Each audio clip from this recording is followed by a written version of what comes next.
あんまりそわそわしないで。あなたはいつでもキョロキョロ. Hi, everyone. We've got lots of, we're very feisty today already. What a crowd. What a crowd we have for Lum. Aliens, they're invading. Also, I made a note to myself that even though I noticed this last time and didn't fix it, the chat, there's supposed to be a chat box on the starting soon page there that has worked in the past, but it did not seem to be getting anyone's. It's working here on this screen. I don't know why that is, but I will look into that over the weekend because it's supposed to be there. Space Invet. I'm legally distinct Space Invaders because yes, Space. Well, actually, Space Invaders didn't come that far before Urusei Yatsura did it? Boy, it was a pretty close race. Space Invaders was what, 78, and Lum was, I think, the Urusei Yatsura manga, I think, was 79. Was it? It was, or am I way too early? Am I way too early with that? Am I a decade ahead of where I should be? No, I'm not. According to Wikipedia, the source of all truth, also 78. August 30th, 1978 was the first issue of Urusei Yatsura by Takahashi Rumiko. So great minds think alike, I guess. We're all just really, really concerned about beings invading from space at pretty much any moment. Yeah, Chibifu, the on top of Opa Opa. Who is on top of Opa Opa? Hold on, I'm gonna go back to starting soon real quick just so I can look at it. I'm not resetting the stream, I promise. On top of Opa Opa. On top of Opa Opa? Okay, yeah. All right. Yes. That I haven't streamed this game yet, but it's really only a matter of time until I do. So there's a Super Famicom title, a Sanrio Super Famicom title called Sanrio World Smash Ball that I would. It's not exactly like Windjammers, but it's not like Windjammers. And that is Ebaribu, who is the boss character and also a hidden character that you can select only in one-player mode. He's hidden, though. You have to know how to get him, and like he has the best stats and everything, so he's pretty much the king. And as far as the internet knows, he is an original Sanrio creation that has never been used in anything else ever. He was invented for that game, and he stayed in that game. He's eternally locked in that cartridge, is what I mean to say. Yeah, that actually the Pixel Pigeon, the artist who drew that intro, who dotted that intro. I don't know how you say it when it comes to dot art or pixel art. But that was his idea. I gave him the kind of reference images, like, I put these characters in it. I kind of want to see what you come up with. And we talked about basic theming. And he kind of came up with everything from there. And I'm pretty, let's go back to that for a second. So you'll also notice that, yes, while Opa Opa is being used as a step stool, he's also up there at the top. If you look right above the RT of starting soon, right across from King Fossil there, he's kind of hanging up as a decoration, I guess, in this arcade. So Opa Opa, that's not Opa Opa's only role in things here. We couldn't have that. Opa Opa is far too special of a boy to just be used as a stool. So don't worry, don't distress. Opa, there will always be a good place for Opa Opa in all of our hearts, really. Whew. Okay. So today begins something. Opa Opa is baby. He is baby. He's got little feet, and he's a spaceship. It's crazy. How does that even work? But I love it. But I'm pretty excited about today because it starts I hope to be a pretty long running thematic series of anime license games. Something I've had in my head for probably about a decade now, before I had any designs on streaming or YouTubing or any of that sort of thing. I always thought it would be really cool for someone to just go to pick a series or multiple series, which is what I'll be doing, and just kind of go through game by game and try to evaluate them not as just games, which is obviously pretty easy to do, but also kind of in the scope of the anime series that they belong to. So you can kind of be like, okay, how is this as a game and how is it as an adaptation? Now, I'll admit I'm not an Urusei Yatsura expert. I've seen it. It's been a while, like a long while, but I've seen it. I'm familiar with the characters.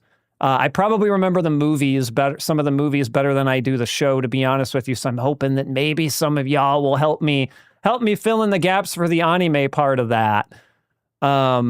But I have either very good news or very bad news, depending on how you feel about them. I'm afraid that much of our game selection for tonight is going to be various stripes of adventure games. And that's honestly most of what Urusei Yatsura's video game library is made up of. Given that I can be a little lukewarm on an adventure game, depending on how it's presented, I am not necessarily looking forward to the specific games that we'll be playing, but I'm trying to be positive. I'm trying to evaluate all of these with a clear head and with no preconceived notions. And I don't think we'll be getting to the Sega CD one today. That will depending on how much time we spend on each of the games tonight, but it's hard for me to imagine, given that I only stream 2-3 hours a night, that we'll get to the Sega CD one this stream, but it will almost certainly be next stream, or next Thursday, I should say. I think Lum will probably take us 2 streams, or Urusei Yatsura will probably take us 2 streams, certainly no more than 3. But again, it depends on how long we play some of these adventure games for. Like, of course, I'll pull up walkthroughs for them when they're available, because God bless you if adventure games are your thing, but they're really not mine. I don't hate them, but I don't find joy in like going around on clicking on menu options until I have to figure out what the right thing to do is. It's just not my idea of fun. There's an English patch for the PC version of the Sega CD game. Okay, I'll remember that. I've gone a little bit back and forth on that because, it might help take some of the load off of me. So maybe I will do that, just so I don't have to translate everything, because these games that we're going to be playing tonight, some of which are on Japanese personal computers, I can't believe have a translation patch. And some of them don't even have walkthroughs, even in Japanese. I did find a walkthrough for one, luckily, but there's another one that I just can't find any. So we'll see how long we play that one for before we just give up because we can't figure out what the hell to do. But I want to try and be as honest with this as I can. Emulation these days is very good. It covers a lot of different platforms, including, your MSX, your PC, your various Sharp PC 98s and 88s and things like that. So I'm going to try and do everything I can emulate, at least for a little bit. Japanese online gaming walkthroughs really can be the Wild West, especially when it comes to the darker corners of game, not darker necessarily, but the more obscure corners of games. But I mean, I've found some stuff that has no coverage in English, so I'm hoping, we'll get as lucky as we can, and the ones that we have to fly on our own for, we'll fly on our own, and we'll go as long as we can and get as far as we can, and that's it. We'll do our best.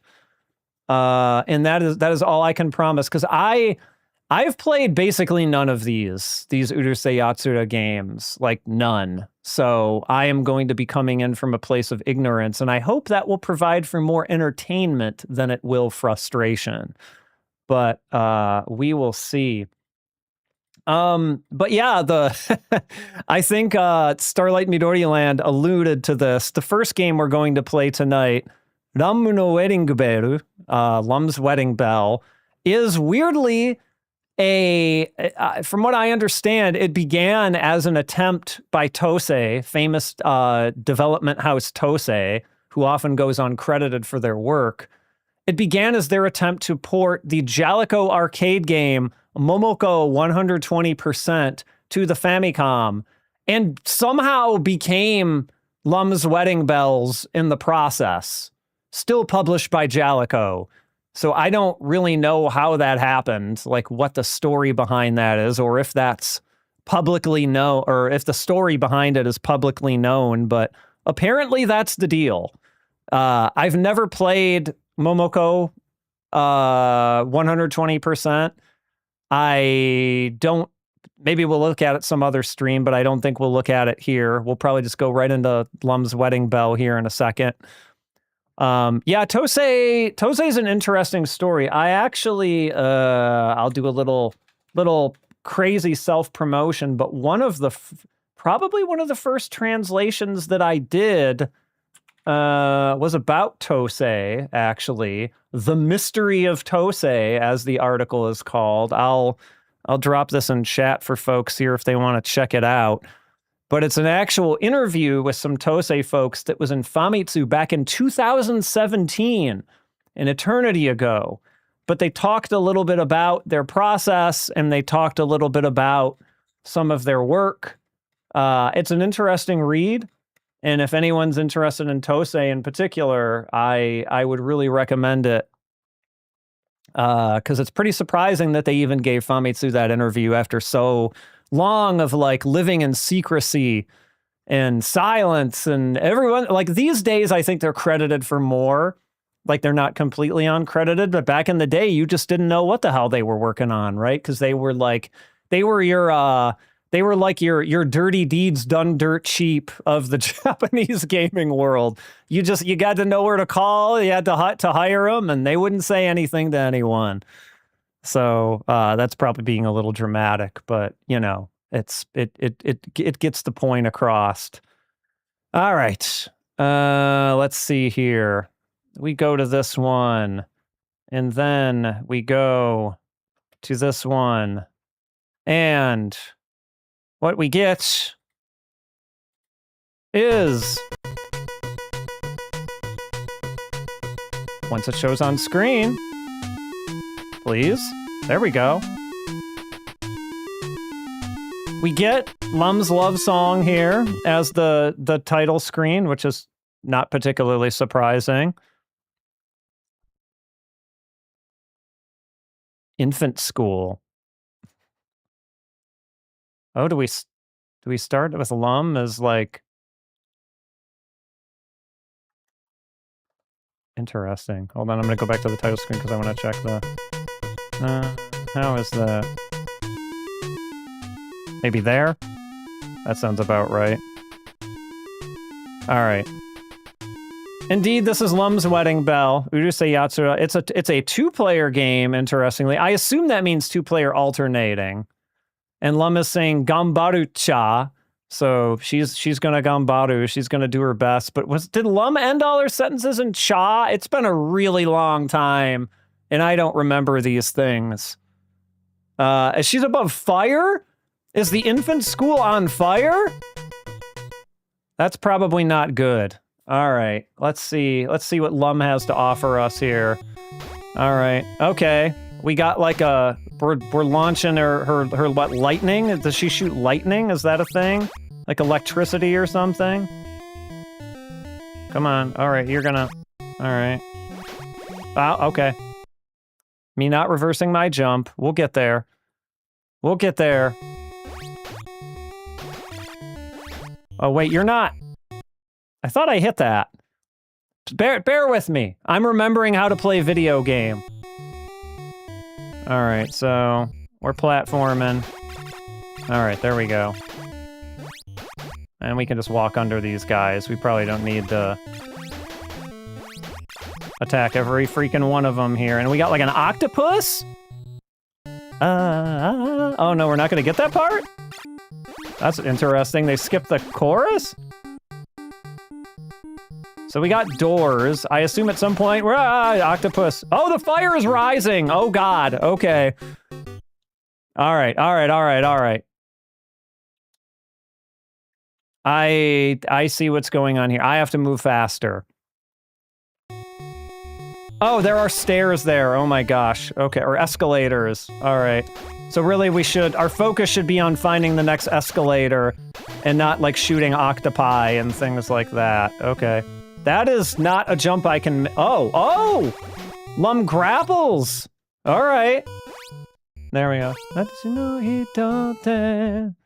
No. Yeah, all right. Ah! I thought I jumped there. Oh, that person just became small. All right, and I assume these probably horizontally loop. All right, is that a wait? What? What? Was that not a thing on the floor? I thought it was like some sort of power up or something, but it is apparently not that at all. Ah! Ichiban Tsukio. All right. I at least have to clear a level here. Come on. We can't be letting Lum down like this.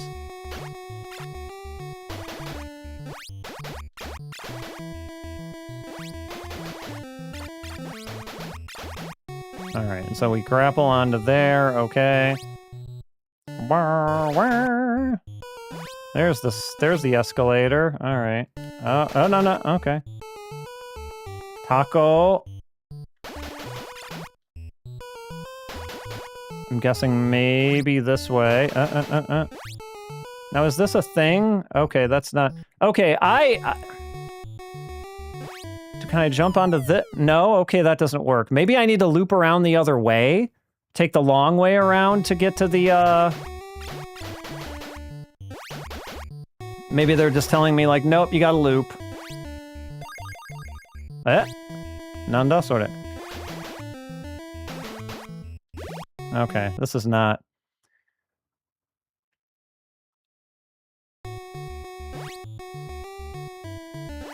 Alright, hold on, I'm gonna... try and run back over this way real quick, because what the... I love games of this vintage that just have these mysterious power-ups that you can't really tell even what they're supposed to be. Like, I can't get over that way, right? It has to be looping around the other way. It has to be. Okay, so probably all these levels are the same layout every time. I'm sure they're not randomized. So you can just sort of memorize, like, what directions you have to go into here, I would assume. So we're up staircase, or up escalator. Yeah. Nope, we're not gonna fall on top of me, Taco. Where are the stairs? Alright. And so I think we want to go this way, because we weren't having much luck the other way last time. Yeah, this seems like this would be a game like a... Not exactly like Tower of Jiraga per se, but like taking from that like vintage of game where it's like, oh, you just have to stand on the right spot and like... Alright, what? But I can't make this jump. So like, what? What? And also, like, what is the significance of that, the SW? Like, okay. Ah! Okay.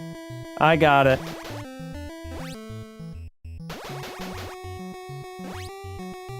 I guess I didn't go back and touch it like I thought I did.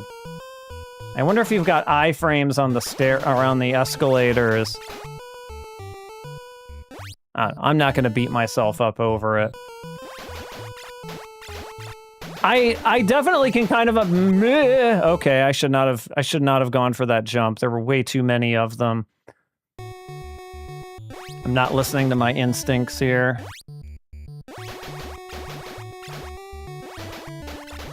We gotta clear them out first.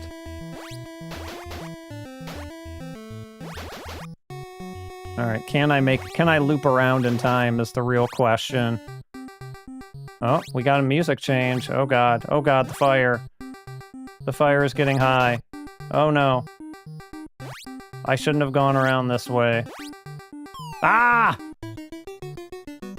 Was I supposed to go in one of those doors or something? Alright. Okay. I think I've got the general route down this time. In the infant school. The infant school full of fire. This is not... Okay, I think you are invincible on there.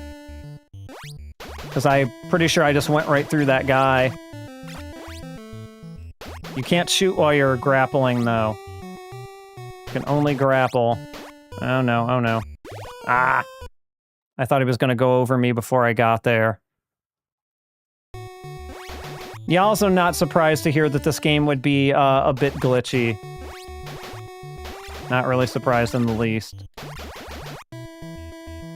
Taco. Kono taco ga. Oh no. Okay. Ah!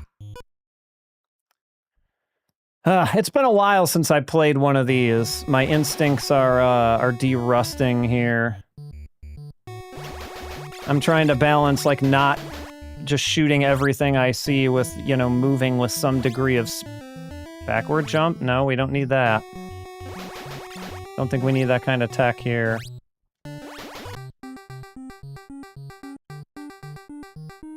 Invincible on the escalator. And it was no, that's not what I wanted. And I think it was back this way again, but I think, did I loop around? Boy, oh boy. All right, come on, get it together. We gotta at least get Lum past the pat. She can't just die an infant. That's not acceptable. So the first one was left, was the quicker route. I feel like, yes. I took the long way around there last time, and then we go right.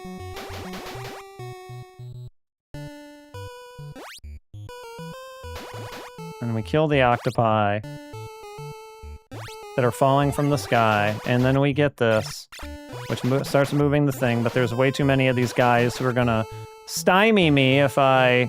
You're gonna... I know exactly what you're trying to do.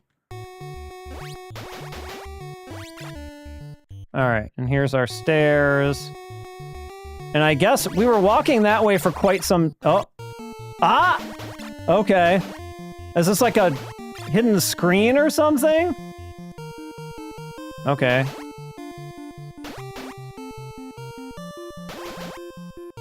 I feel like I can't actually hit that. We do have a timer. I'm trying to figure out how you're supposed to get up to anything.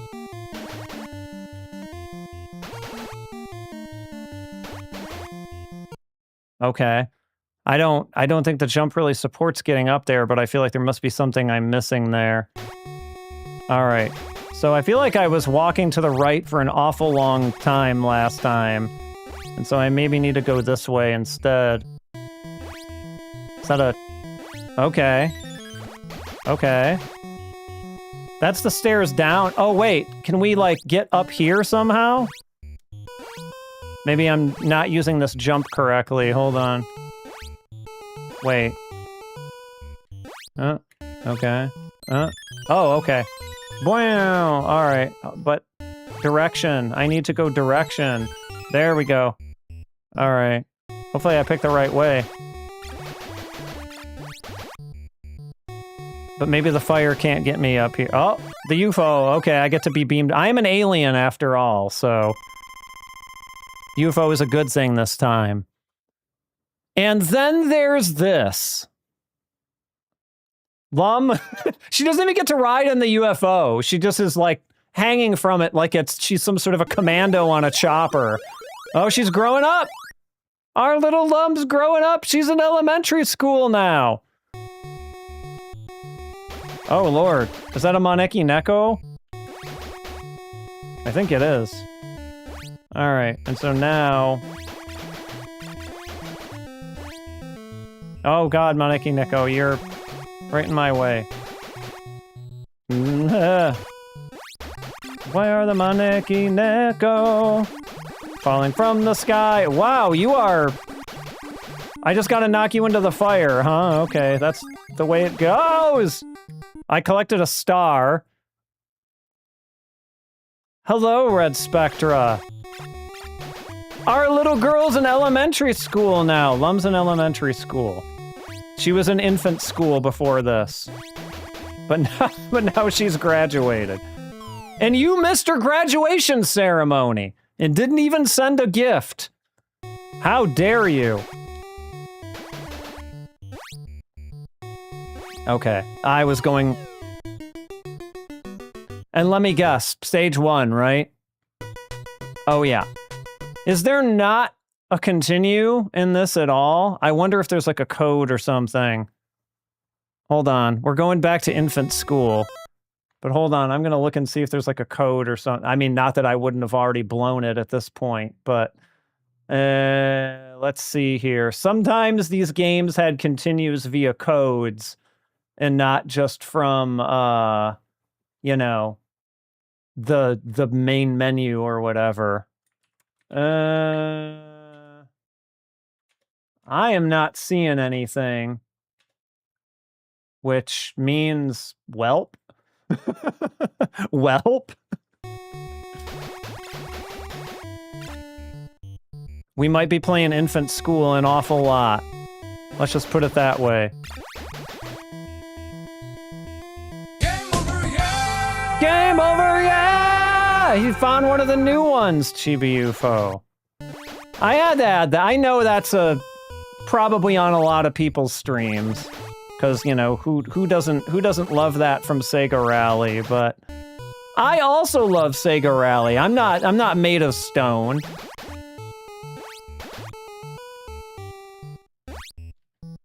I hit... No, I didn't? Okay. Great.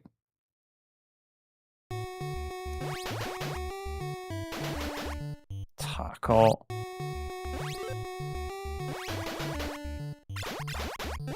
No. Yep. Okay, never mind. It worked. Not enough faith in myself. I believe it was this way.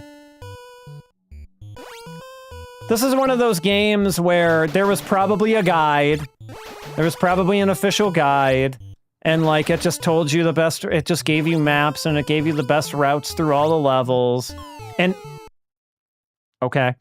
And you just had to memorize or have it in front of you to, like, quickly make up your progress.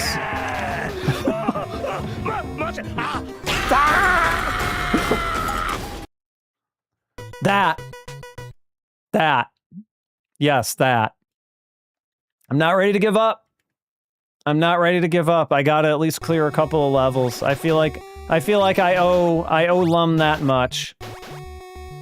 Has anyone, it seems like there are some folks here who have played this at least. Has anyone, like, gotten anywhere, wait, hold on, was that a thing?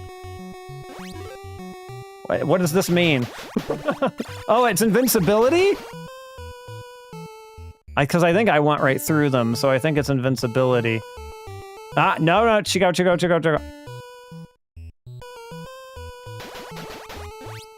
Has anyone, like, gotten anywhere? You've beaten the first 2 stages of the of Momoko. Is Momoko 120% basically just this? Like, is it really, like, super direct port of it?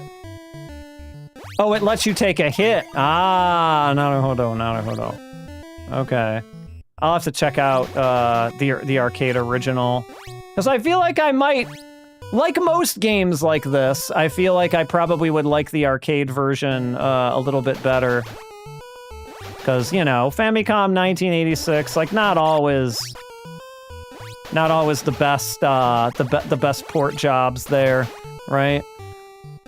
That's just how it was.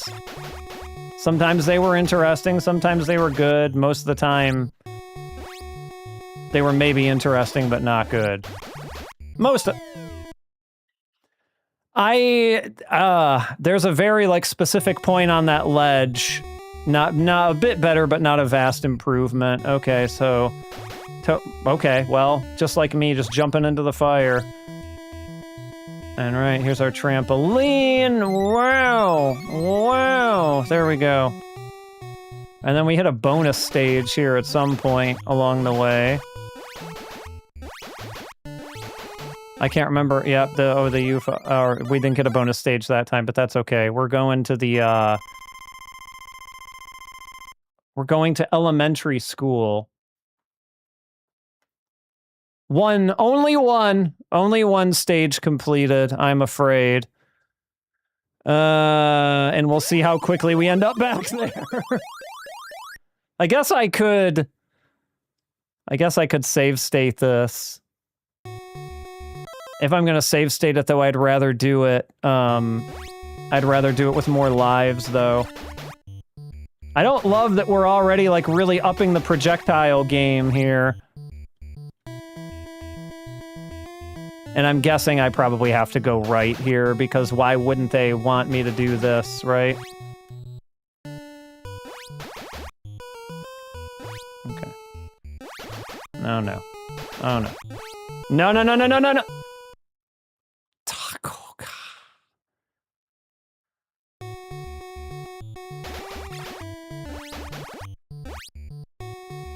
And we were right here by this, too. 10 consecutive streams, Chibi UFO. That's a lot of streams in a row. Thank you for that. You are a stalwart viewer? Is it safe to call you that? Okay, we can't shoot.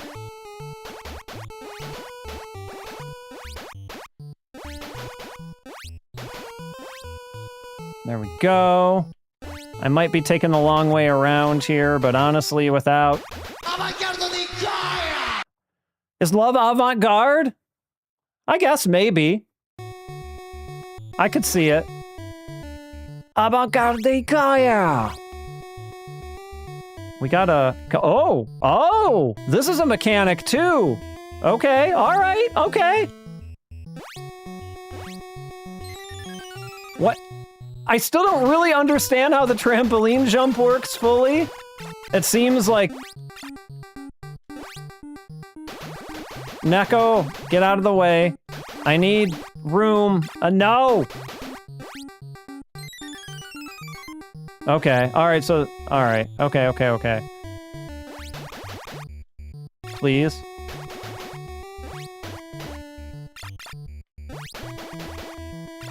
I probably went the long way around here, I kind of feel like. Oh no, okay. Oh, cho.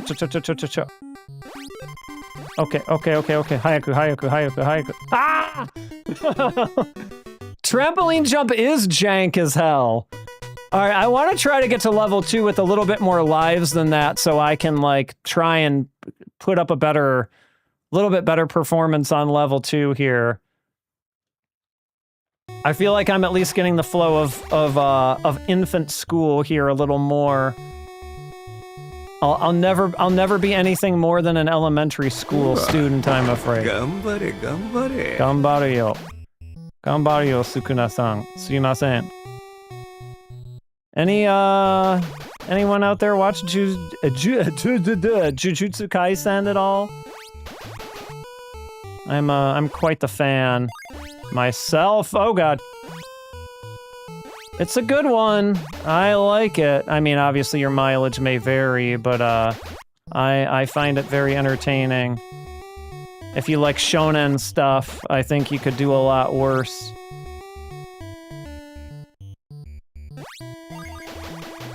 Oh. Ah, this is where we went into the bonus level. Okay. It's a handful of seasons now, so it's not like... But it's not so many that you can't, Okay, I really admit that I am not really sure how you're supposed to get to all these, because so far as I can tell, you can't jump up to that platform. Oh, you can double jump here! I see. Okay. You don't have... Do you have a double jump normally? Surely not. You do not. Okay, so it's only in the bonus stage that they give you a double jump. Fascinating. That... I don't like how abruptly the platforms end, like, before they look like they should. Trampoline. Okay, nailed the trampoline jump in one there. UFO, go. I think, what did you think of the latest season, Red Spectre? Like, the Shibuya one was so good. Like, this recent one was good, too. It had, like, some super cool moments, like Maki and things like that.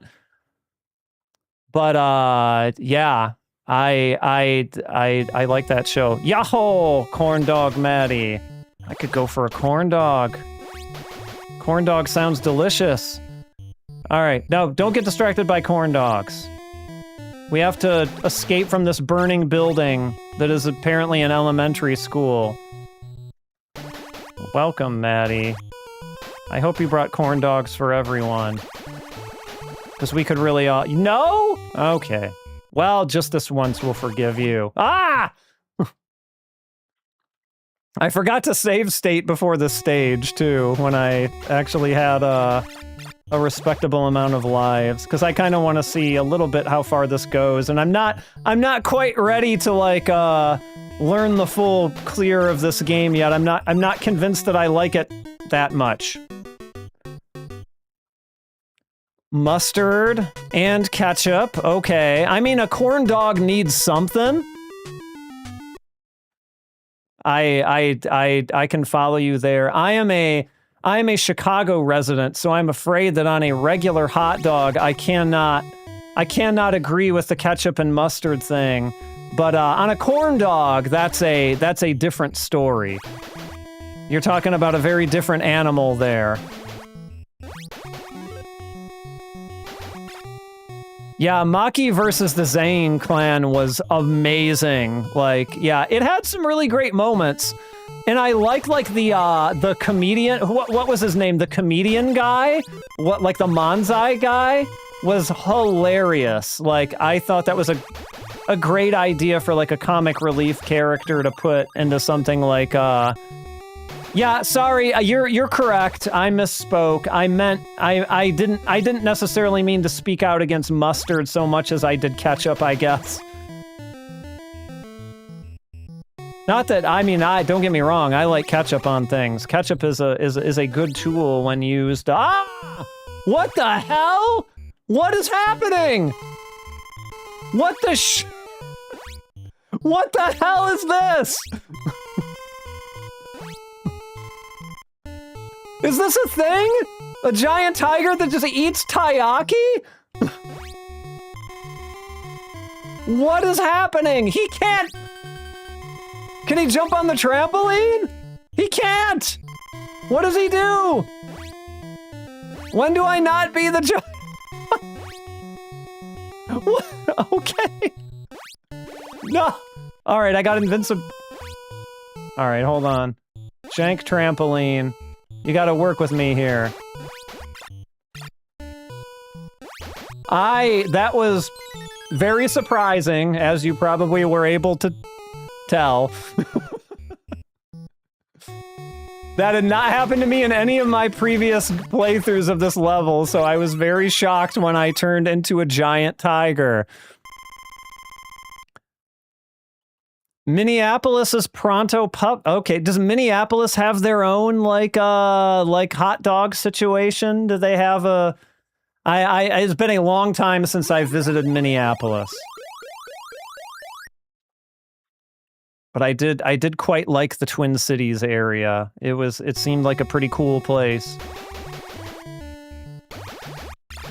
back in a long time ago.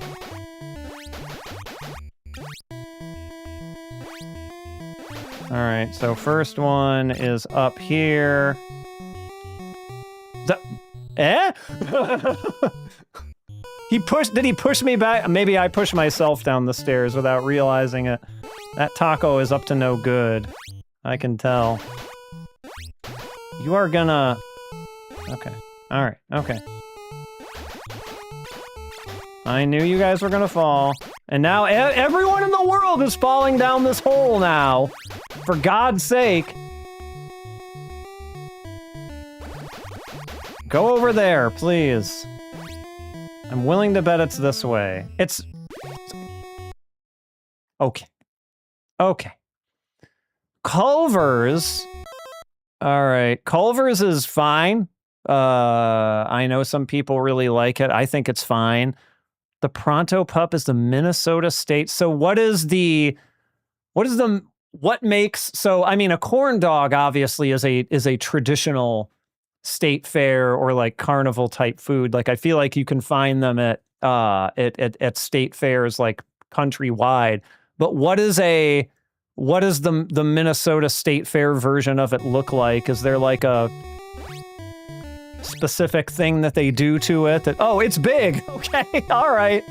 Sure, I can get behind that. I mean, how do you make a corn dog better? It's the guy. What's his name? I forget what his name is, but I assume he's helping me shoot things. Yeah, the baby, but the baby's not going to help me with that. 10? I remember some of the names. I remember, of course, Lum and Ataru, of course. Shinobu, I believe, was his childhood friend or whatever, right? Shinobu. Cherry was the priest. I don't know if I remember anyone's names outside of that, though. They slather on mustard with a brush. Whew. All right. I mean, why not?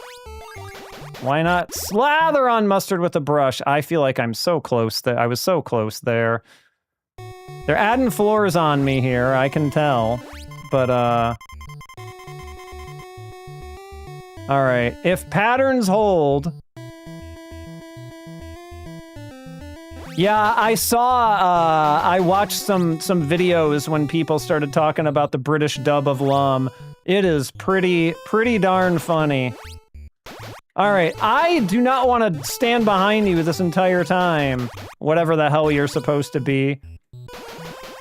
Okay, the Neko's just falling right through there. Fair enough. All right, how goddamn close am I to the end of this level? One more floor, right? Iframes on the thing, right? Yeah, no? I thought I had iframes on the thing. God damn it, and I didn't save. All right, I'm not ready to give up yet. I can at least get out elementary school. I know I can. I did it in real life. I can do it in a video game, too.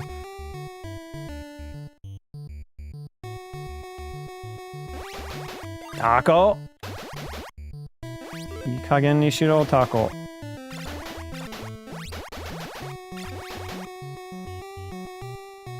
The UK dub of Mad Bull 34? Oh, man. I was not aware that Mad Bull 34 had a UK dub. That's pretty great. I actually haven't watched Mad Bull 34. Should I? Is that a worthwhile exercise to do? Because I know that the titular character was partially the inspiration from Mike Hagar. Along with Jean Valjean, of course. So, like, do I owe it to Mad Bull because of Mike Hagar? I don't know. I don't think that's a good enough reason, for as much as I love Mike Hagar. It's pretty nuts? Okay. I don't know if you mean that in a good way or a bad way, but... Like, by extreme, you mean, like, violent, or in what way... In what way do you mean extreme? Just curious. Okay, I feel like this will be a pretty decent one to make a save state off of when I get to the next level. Did I lose a life there?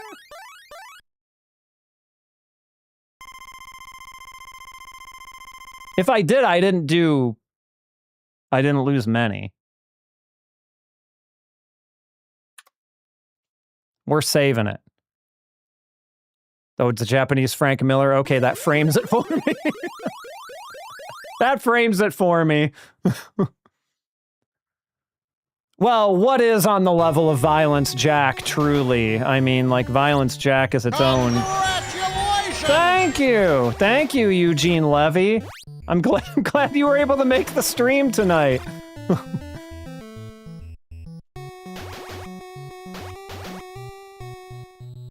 I love it when Eugene Levy shows up. He's great. Has anyone played that game? Wacky World of Miniature Golf? I might have to, that might have to make an appearance on the stream one day. Friend of the stream falling down the pit. Friend of the stream, Kevin Bunch, Ubersaurus, wrote the GameFAQs guide, co-wrote the GameFAQs guide for The Wacky Worlds of Miniature Golf, starring Eugene Levy. And I feel like I might have to... You did? Oh, you were part of it too! He told me who he wrote it with, and I remember, now that you say it, I remember Chris Mullins, but I did not know that you were a part of it as well. Oh my gosh. Congratulations! That is definitely the sort of game guide that you write at 3 a.m.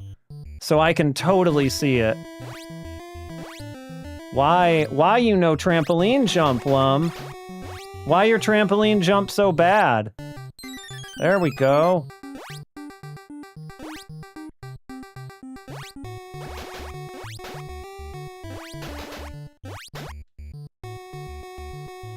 And that's right, I can do that. I forgot. I can go in the doors, gives me a little bit of a shortcut. And I assume I need to go this way. I don't know if it's like a hard and fast rule that it alternates directions, but like so far that's worked out pretty well for me. Get down there, cat.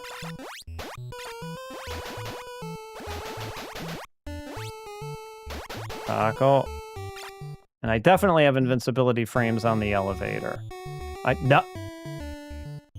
Don't you do it, Lum. Don't you do it. No, what are you doing? Stop! Stop riding the escalator! For God's sake. I should not have done that! Alright, I'm gonna take advantage of my save state here. Forgive me. I'll pretend that you're not seeing this. Oh, I guess I do have to do that, don't I? Alright, this doesn't even seem to have retro achievements anyway, so what do I care? I think I can get to it from here. I'm pretty sure. Without having to go into the game. This game would be a lot, and yeah, I was gonna say, Lum, one of Lum's notable powers is that she can fly. So what the hell? It does? Why didn't it? Did I not notice it loading? Or did I not know, or did I just not get any of them? Like, do they not give me any, like, lowball, lowball achievements? Well, you know what? I ain't doing retro achievements this time. Because I want to see what comes after elementary school. I would love an Urusei Yatsura shmup. That would be an amazing idea. It would make sense too, right? I mean, they could definitely make it work.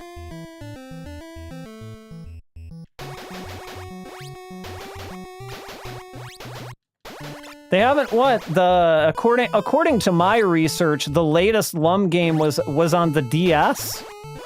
I don't believe there's been one since. We should, when we get there, we should be able to emulate that, because DS emulation is, the enemies do bump you back down the escalator. That is exactly what happened with that stupid cat. Parrot? Okay, oh, I have invincibility here, I think, so I can just proceed. Brr, brr. I can't go in the door there? Okay. Oh. What? Okay. 10. Then protect me. That's what you're supposed to do. Actually, I don't know if that's what he's supposed to do. I don't remember enough about what he did. I just remember there was a flying... Oh my goodness, okay. I just remember there was a flying baby that showed up, and that's about where my memory of that begins and ends.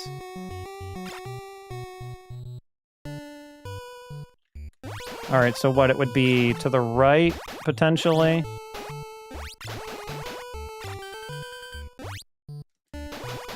This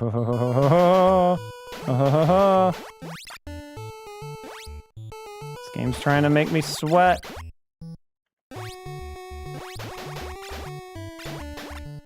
Hard to tell if this way was actually quicker or not, but whatever.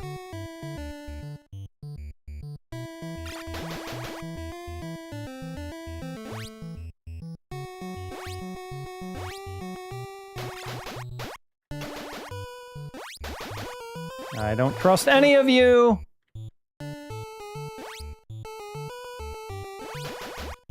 Certainly don't trust you. But apparently you're gonna let me through. Okay, it's one of these dealies again. Alright, but what did that get me? Oh, that. It got me that. I know! I know! I'm waiting for the platform. What? Huh?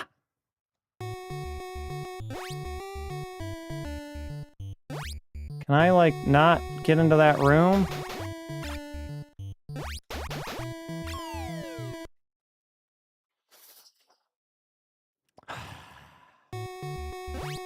It's really my fault. I'm not blaming it on the game.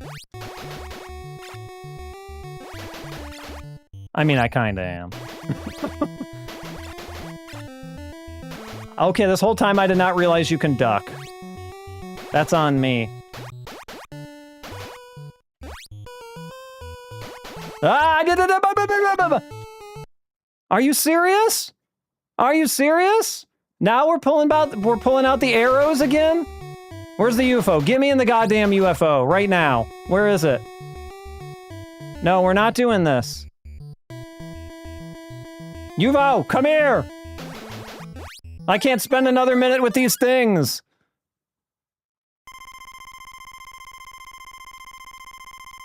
I lost a lot of lives. I might just save state it again just to see. Alright, so we went through elementary school. What, are we just going to middle school now? We going up the grades? Alien middle school? Alright. I guess she's grown up. Junior high school. Okay. Alright, so I guess... What do we got? Lum, yep, Endless Summer. And shooting fire, which is something he can do, but probably not the best. Yeah, we got enough fire already, 10. Oh my god, there's a man with a gun now? I mean, I am an alien, to be fair, so, like, you know, I guess I... Alright, so this door takes me back. Okay, but actually, I mean, he has a gun, but he doesn't seem to be doing much of anything with it. So there's that, I guess. The government men who want to, you know, murder the aliens are not... Yeah, here come the men in black, seriously. They're right here. They've got guns. But they look like they just have rifles. They don't have, like, weird, like, you know, special alien guns or whatever the men in black had. It's been a long time since I've seen Men in Black, okay?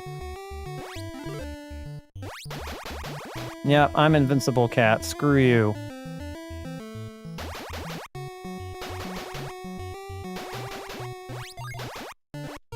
Ah, okay.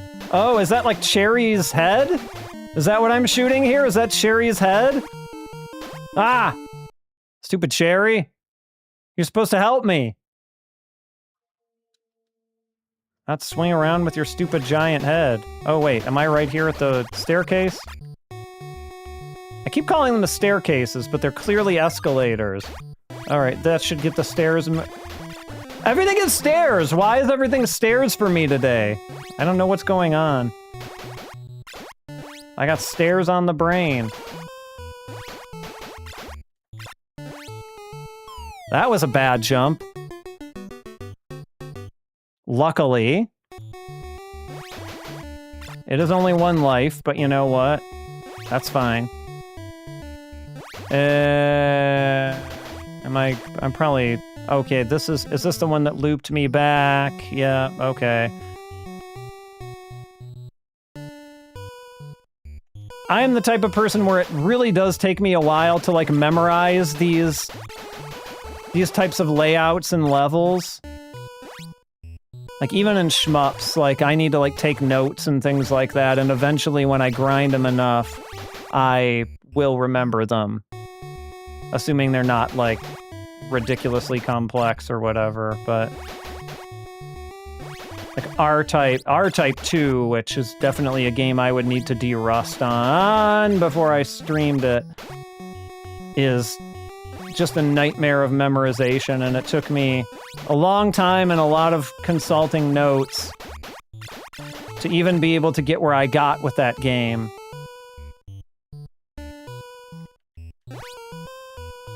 I assume the music is just always Lum's love song, too, and it never really changes to anything else, except for the times when it, you know, becomes like the hurry-up music or whatever.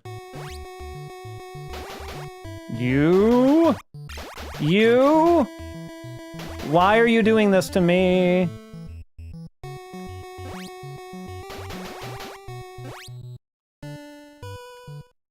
And I'm... For this one, is it only certain doors that you can go in? Because I don't think I can go in that door, for whatever reason.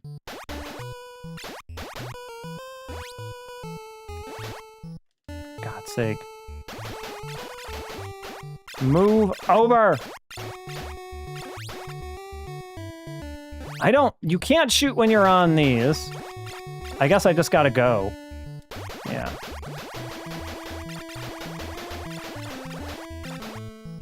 Get the hell away from me!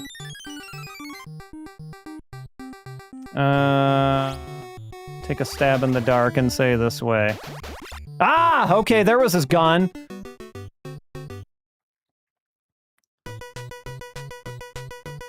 Alright. Well, that's Lum's Wedding Bells. We made it to middle school, and maybe tonight that's the furthest we're gonna make it, because we got more games we gotta look at.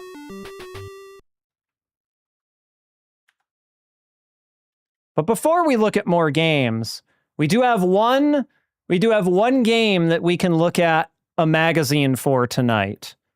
And at the request, hold on, wait for it. It's here, I promise. I just put it way over here. Famitsu check. Hopefully that came through. Hopefully I wired all that up correctly to where it came through on the stream. Okay. Now we have it. So this may be the earliest issue of Famitsu that we've looked at so far, actually. This is what, October 1986, I believe? I think I'm right about that. It's definitely 1986. I'm definitely right about the year. By the way, happy 40th anniversary Famitsu. As of like yesterday, today-ish. You know, dates between here and Japan are weird. But yeah, 40 years of Famitsu starting with this month's issue. I got the digital Kindle version. I haven't had a chance to you know, swipe through it yet. But it's hard to believe that Famitsu has been with us for 40 years. Crazy. This has got to be an early issue of it too. Will it?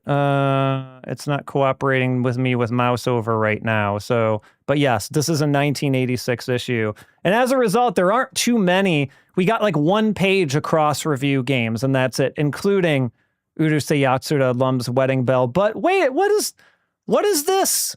What is this game? Akumajo Dracula? Does anybody know anything about this game? I don't know. Games about Dracula? I don't think there's anything there. That's not gonna catch on, right? Nobody's gonna like, oh wait, they did like it. Oh my goodness, they really liked it. 8899. Holy cow. Maybe there is something to this Dracula fellow after all. I haven't done a Dracula stream yet, but it's gonna happen. I don't know if I'll be able to wait till Halloween. Halloween's a long time away, and that's a lot of time that I am not playing Castlevania, and that I can only go so long. One I have a very high confidence in that I can one credit clear even on stream. So that'll happen one day. The others, I need to practice some of the others more, but one I feel like I can kind of do in my sleep. Yep. And we said, what do we have here? We have Castle Excellent by ASCII. I don't know if there's any Castle Excellent fans here, but I do not know what a Castle Excellent is. It got pretty okay scores, though. I will say that much. It almost looks, just from the screenshots here. Let me see if I can ascertain what, or it's approved. Okay, what's going on here? Okay, I should have known. I should have known you'd be a Castle Excellent fan. Robert had a snake. What are you talking about? Castle X. Oh, is Castle Quest. Okay, it's Castle Quest. All right. I did not realize it was Castle Quest. I did not know that was one of those games that got renamed. So, Castle Quest, if I'm remembering right what Castle Quest was. Yes, okay, yes, all right. Okay. Interesting. I wish I remembered more about it than I do. But yeah, Othello, one of Jeremy Parrish of NES Works' favorite games to dog on during his not streams. He doesn't really stream his videos. No, I think I do have memories. I don't know if I've ever been around when y'all were playing it. But I think I remember you mentioning it at some point, though maybe it got played somewhere in there and I have just forgotten about it. But Othello got 5, 6, 7, and 6. I mean, it's been a long time since I played Othello, but probably that's a pretty right for a board game type conversion. Buggy Popper. Buggy Poppa, which looks like it might be like a Rally X like or something like that, potentially. Yeah, Jeremy used to stream a long time ago. I was actually talking to him about it when I saw him at Midwest Gaming Classic, and he said that I just don't have time for it anymore. So, I mean, that man, is that Bump and Jump? Is Buggy, what, we're running into all the ones with weird, like, alternate Japanese titles. Again, I know Bump and Jump. I just don't know enough to recognize it as being Bump and Jump from like a little screenshot. Yeah, Jeremy, I mean, I complain sometimes about how busy I am, but like I have a day job, much like Jeremy. Jeremy also has a day job at Limited Run. Mine is nothing games related. It's software development related. It's not AI related. It's not games related. It's neither of those things. It's more web development. I've been doing that for 20 years. Sometimes even I can't believe that when I say it to myself. But yeah, we both have day jobs. I make videos much less frequently than he does. I stream. He doesn't stream anymore, but yeah, he used to do Nintendos.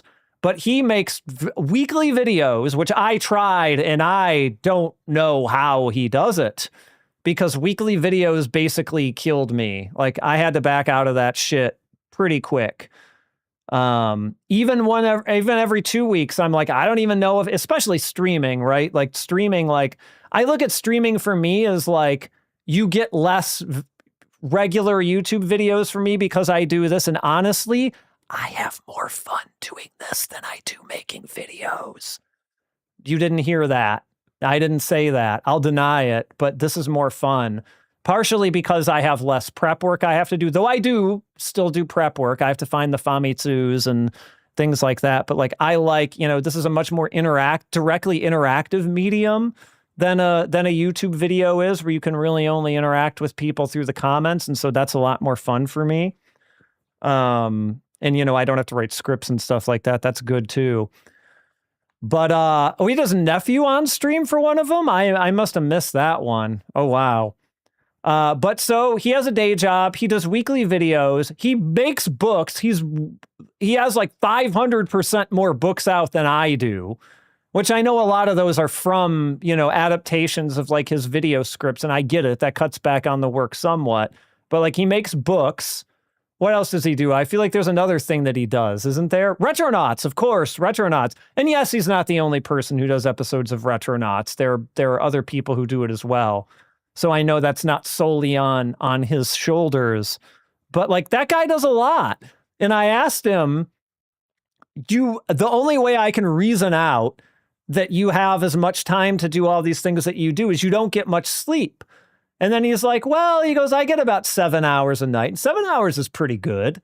Like 7 hours, I would say, is probably more than me. And I was like, okay, so you do sleep. What, are you just really good at time management? And he said, yes, I'm really good at time management. So that is his secret. He's apparently mastered the art of time management. And that's why he is able to do as much as he is. So honestly, it's hard for me to see, even mastering the art of time management, how he can squeeze that many hours out of a day. Still, he's married. I'm not married. I'm not afraid to say that. I have been married in my life, but I am not currently married. He is currently married. He does not have kids. I don't have kids. So we share that. But like, he has a wife that he presumably spends some time with, and he sleeps 7 hours a night. He probably eats meals. I mean, I've seen him eat. I'm pretty sure he eats. So like, what is that? That's the math still doesn't add up to me. It doesn't add up to me. Yeah, is the Retronauts tier still open that has episode suggestions, or did they close that? Yeah, I am a Retronauts Patreon, but I'm not a Patreon at that tier. I'm a Patreon just to get the bonus weekly episodes. And beyond that, I'm like, I do Jeremy's Patreon too, because I like his videos a lot. And I do Kevin Bunch, Uber Source's Patreon too, because I like his videos quite a bit. Those two were probably the reason that I started doing Scrolling Down the Belts, because I kind of looked at what they did and I was like, I could kind of do my own spin on this a little bit. Like, this is kind of a good format in general, and I think it could go somewhere. And then I got more interested in doing documentary type stuff too, which I'm still experimenting with. But anyway, right. Magazines, those are things that we can read. Bump and Jump got a 4 from someone. Is a 4 from 2 people. It's been a long time since I played Bump and Jump, to be fair. But is Bump and Jump a 4? I feel like Bump and Jump's not a 4, is it? Maybe the NES. Was Bump and Jump one of those that was an arcade game? I should know this. Was Bump and Jump an arcade adaptation? Yeah, it was, right? It was an arcade game originally. So was this just a bad...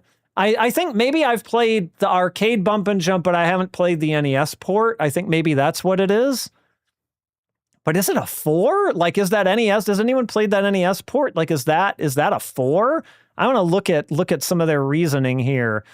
So he's glad that it's a car. It's a car game, but he wants like the screen scrolling and just the overall development of the game to be like to maybe to scroll faster. I feel like is what he's saying. The idea of a car jumping is a fresh idea on the Famicom, even though like your car jumped in Moon Patrol, right? I'm just saying. Moon Patrol probably did. Actually, I don't know if Moon Patrol was before Bump and Jump. I'd have to look at the dates as far as the arcade things. And they said if you're a person who likes Road Fighter or Zippy Race, then you'll probably like this, basically. So maybe not fast enough for him is the feedback there. Like, then the question was Bump and Jump itself just too slow, or is the NES port too slow? Too bad Vic Tokai canceled Aigina's Prophecy and Chesterfield for the NES and published Bump and Jump in North America instead.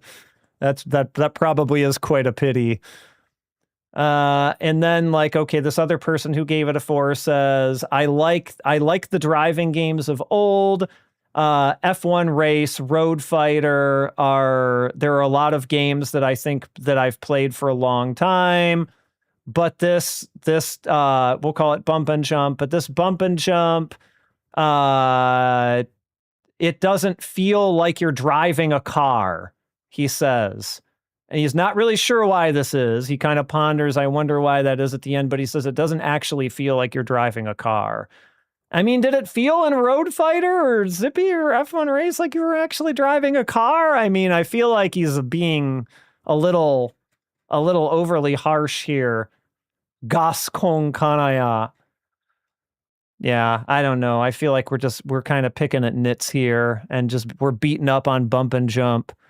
Golgo Oh, that's a good one. We'll do Golgo 13. I don't know much about Golgo 13, I'm afraid. I can't really bring much from the perspective of knowledge about the source material other than the things everyone knows about Golgo 13, but I am happy to do anime series that I'm not particularly an expert. I mean, I'm not an expert in Urusei Yatsura, as I said at the top of the show here, but I'm willing to do them anyway because it turns out it's fun to play video games. Who knew?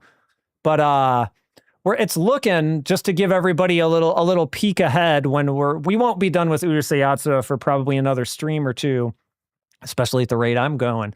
But Chibi UFO, I'm counting on you to help fill in some of the gaps then.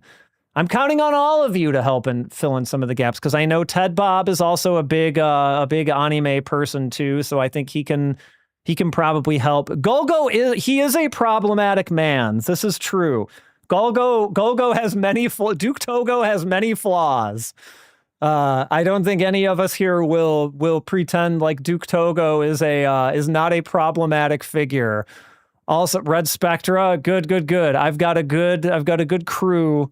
I've got a good crew of people to help me fill in my own gaps. Like if we, so I did voting for the folks who subscribe to my Patreon, and right now the next one. Yes, feminist icon Duke Togo, who treats all women fairly. Yes, that Duke Togo. It's looking like the next topic, the next series. Right now, there's a tie between Ranma and Fist of the North Star. And if that remains a tie, I am going to use my right as the person who runs this stream to make it Fist of the North Star. Because boy, oh boy, can I talk about Fist of the North Star. And some of those games, boy, oh boy, we'll have a good time with Fist of the North Star. And also a bad time with Fist of the North Star, depending on what game we're talking about here. And honestly, if we do Fist of the North Star, it is a series with a lot of bad games. But I mean, its latest game has been up until, the Switch? Because you've got Hokuto no Ken Fitness Boxing, and I am a retro stream primarily, but I am here to tell you that when it comes to playing these anime games, I will play every game in the series on a long enough timeline, which includes new stuff. So we won't maybe play them to completion, so I might not play Fist of the North Star Lost Paradise or whatever on the PS4 from front to back, because that's basically a Like a Dragon, a Yakuza game, and like it long. So unless people are really into it, I may or may not do the whole thing. We'll see what happens when we get there. If people are into it, then I'll do it. But then that up to and including Fitness Boxing. I have a special camera for that. So, oh man, this month Kenshiro's gonna be in Fatal Fury. Ooh, yeah. I mean, I will not sit here and defend modern SNK, but I'm of a weird opinion about that. Like, I am a person who bought City of the Wolves, but to be fair, City of the Wolves did come out the development of that started slightly before all the Saudi things happened. So that all sort of happened at one. Oh yes, you will definitely see Ken's Rage and Ken's Rage, which I've never played Ken's Rage 2. I've played the first one quite a bit. I have a Japanese copy of those. So like some of those games I'll play in Japanese and some of them I won't, depending on what I have. Like something like Lost Paradise, that's a very text-heavy game, and I don't really feel like I need to translate all of that on stream, so I'll probably grab an English copy of that, just to make life for myself easier, especially because, as far as I understand, you can switch to the Japanese voices. Yeah, I'm behind on City of the Wolves. I haven't, and I kind of haven't played it for the last several characters, but Kenshiro is enough to at least make me try it again and see if I like him. Because I can't. Kenshiro is a tough one. And yeah, I like that 2019 Sam show too. I mean, obviously that came out long before the Saudi thing was ever a thing. But all right, before we read the thing that I opened this magazine for, and before we stop talking about Fist of the North Star, I already know what everyone's answer is going to be, so I almost don't need to ask this. And there is no judgment attached to this, because I'll share my opinion in a moment.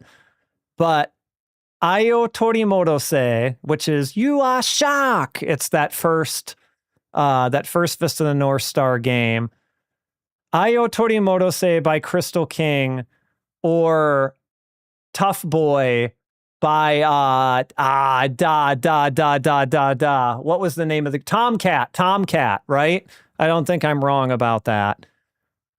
I think most people will say Ayo Torimodose, You Are Shock, and rightly so. Most people will say that. And I probably would say that too. But I really think Tough Boy is a good song. I think people don't. Yes, we are living the 80s. Yeah, or wait, does Animetal sung at one of them sung at 90s and one of them sung at 80s, and so sometimes I sing one and sometimes I sing the other. Tough Boy is really good. I've been listening to Tough Boy a lot recently. So I'm like, I could understand if someone preferred Tough Boy. Yeah, both are great, but Crystal King, though, is a really good answer. So all right, I promise this is gonna, I shouldn't make promises I can't keep, but quick diversion. We're hopping subjects here. So Crystal King, the group that sung Ayo Torimodose, yes, 90s. Is that what it was? So that must mean Tomcat did cut a special version of it for the show? Wow. It was a long time ago. It's been a long time since I watched that. The second half of Fist of the North Star, because I don't know what y'all think. I think that second half can just go to hell. Like, that second half is not good. Like, after Rao, like, I don't actually think that show is very worth watching. Unfortunately, a lot of the games are based on that part of the show, but like Keno, or no, what was his name? The Rao, like, for the second half. Keno is what Rao called himself. I forget. Kaio? It's been a while. I slogged my way through that because I was just not attached to any of those characters. I was not attached to adult Bartz or adult Rin or any of them. The whole bunch, I was just like, you guys are all cheap copies of characters that we've already seen done better. And I watched it to say that I did, but I don't think I'll ever watch it again. And like, the only part of Fist of the North Star I care about is that once Rao turns himself into the statue, it's over. There's nothing else after that. Peru. Was the dog's name Peru? Gosh, I should be ashamed of myself for not knowing that. Yeah, previously. How very convenient that suddenly they had another brother, right? It's like that looks just like Rao. Like, come on, you're just milking this. You're milking this for content. I was gonna say, Chrissy's ugly as hell. Crystal King, the band who did Ayo Torimoto say their breakout hit and maybe their most popular song alongside Ayo Torimoto say or around it is Dai Tokai, which I believe was their debut single. It's on their first album. That one, if anybody knows that. I can't sing as high as that guy from one of the vocalists from Crystal King. My range is more the lower guy from Crystal King and not the higher one. But that one, there have been, honestly, I think more amazing covers of that song than there have been of Ayo Torimoto say, because everybody does Ayo Torimoto say pretty straight because it is pretty much perfect to begin with. But for any Crystal King fans, there are two covers, one of which is going to be way easier to find than the other that I would recommend to you. One of them is Oyama Maki Oyama, who is a relatively recent Japanese heavy metal vocalist who I'm going to be seeing in November in concert. I'm so excited. She had a cover album called Ako Metaru, like acoustic metal, Ako metal. And she did acoustic covers, like acoustic, but still sort of heavy metal style arranged covers of different famous Japanese songs, a lot of which were heavy metal. Like she did a couple of like Loudness songs on there and things like that. She did a Sex Machine Guns cover on there, but she did a really, really good cover of Dai Tokai, and her voice is very, very strong, and she can really support, singing a song like that. But my favorite, because I'm not biased at all, and you can't find a recording of this, you have to buy like a live DVD, which is probably more steps than people are willing to go through, and I totally get it. But just so you know, Yoshi Kazuya, my favorite Japanese artist and songwriter, the frontman for the Yellow Monkey and all, but this was from his solo career. He has a Budokan. Yes, Maki also is the singer for Alduus as well. Yes, I'm less familiar with that work. I'm more familiar with her solo work, but yes. She's in a band called Chuda Metal. Also, she gets around. She does some stuff with those folks. But Yoshi Kazuya, during one of his Budokan lives, back more toward the beginning of his solo career than the end, I'd have to look up to see what year it was. Him and his guitarist, who has a much higher range than he does, did a cover of Dai Tokai with like both of them singing, and it was amazing. Yoshi did the lower part, and Bernie, his guitarist, did the higher part. It was quite. Sex Machine Guns is great. If anybody likes heavy metal, Sex Machine Guns is some of the best Japanese heavy metal you can get. They are amazing, and most of their song lyrics are humorous too. Like they don't take themselves too seriously, so they're very like wacky lyric, like very serious sounding songs that if you look at the lyrics are very, very like funny and wacky. They're great. I haven't been able to see them yet, but I hope to rectify that one day. Okay, let me take a drink of water first. And now we're going to look at this because in this issue of Famitsu, there was Urusei Yatsura, Lum no Wedding Bell, and it did not score very well. I think it is probably I think it might be the worst scoring game in here. I think this is lower than Bump and Jump if we were to add up the numbers. It's certainly lower than Othello. It's certainly lower than Castle Quest. So this game was not looked upon too nicely by the editors of Famitsu here. Who is our highest scoring reviewer? Morishita Mariko here was the highest scoring writer, editor. I don't think she's watching the stream. Mariko, are you out there? Are you watching? Let's see here.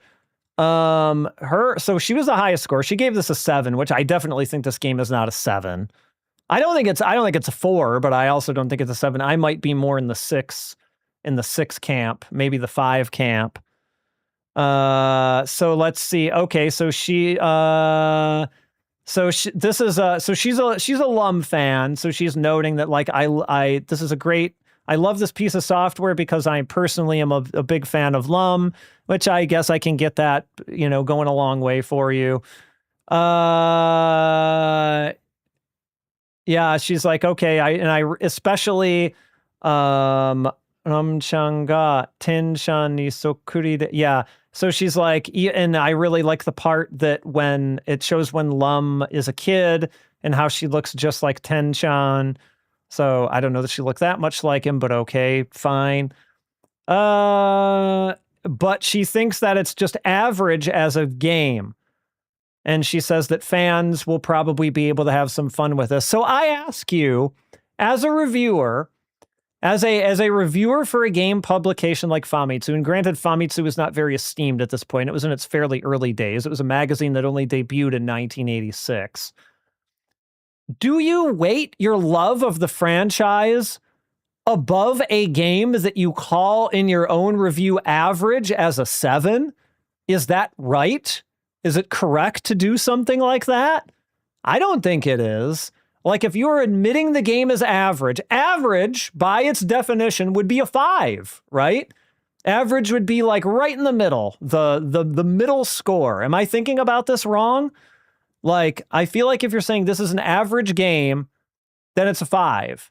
But you're saying that the franchise alone gave it 2 points. I don't know. Maybe it all comes out in the wash and it doesn't really matter, and I'm just thinking about this too much.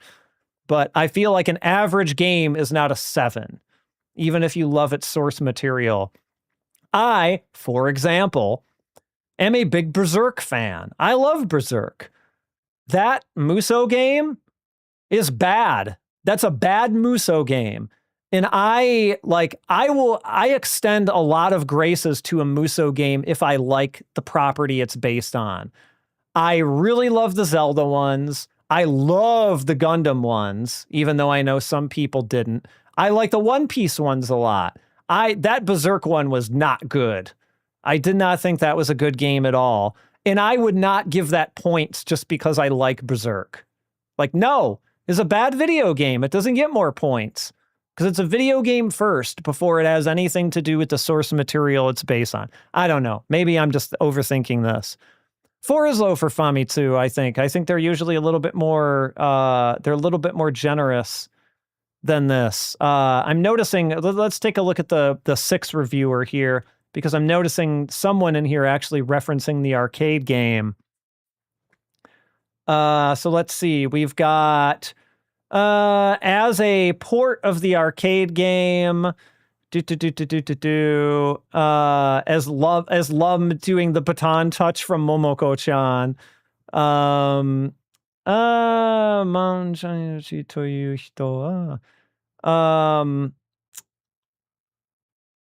He basically says that from that perspective, he would say that you probably wouldn't consider that a loss if you bought it, if you are obsessed with Lum. So basically he's saying the arcade game is better. And really it's only through love of Lum that you would feel like this one came out on top. And then he also says that grade school Lum is cute. So that seems to be a pretty universally agreed upon truth. Let's take a look at some of our 4s here just to see what they thought about it.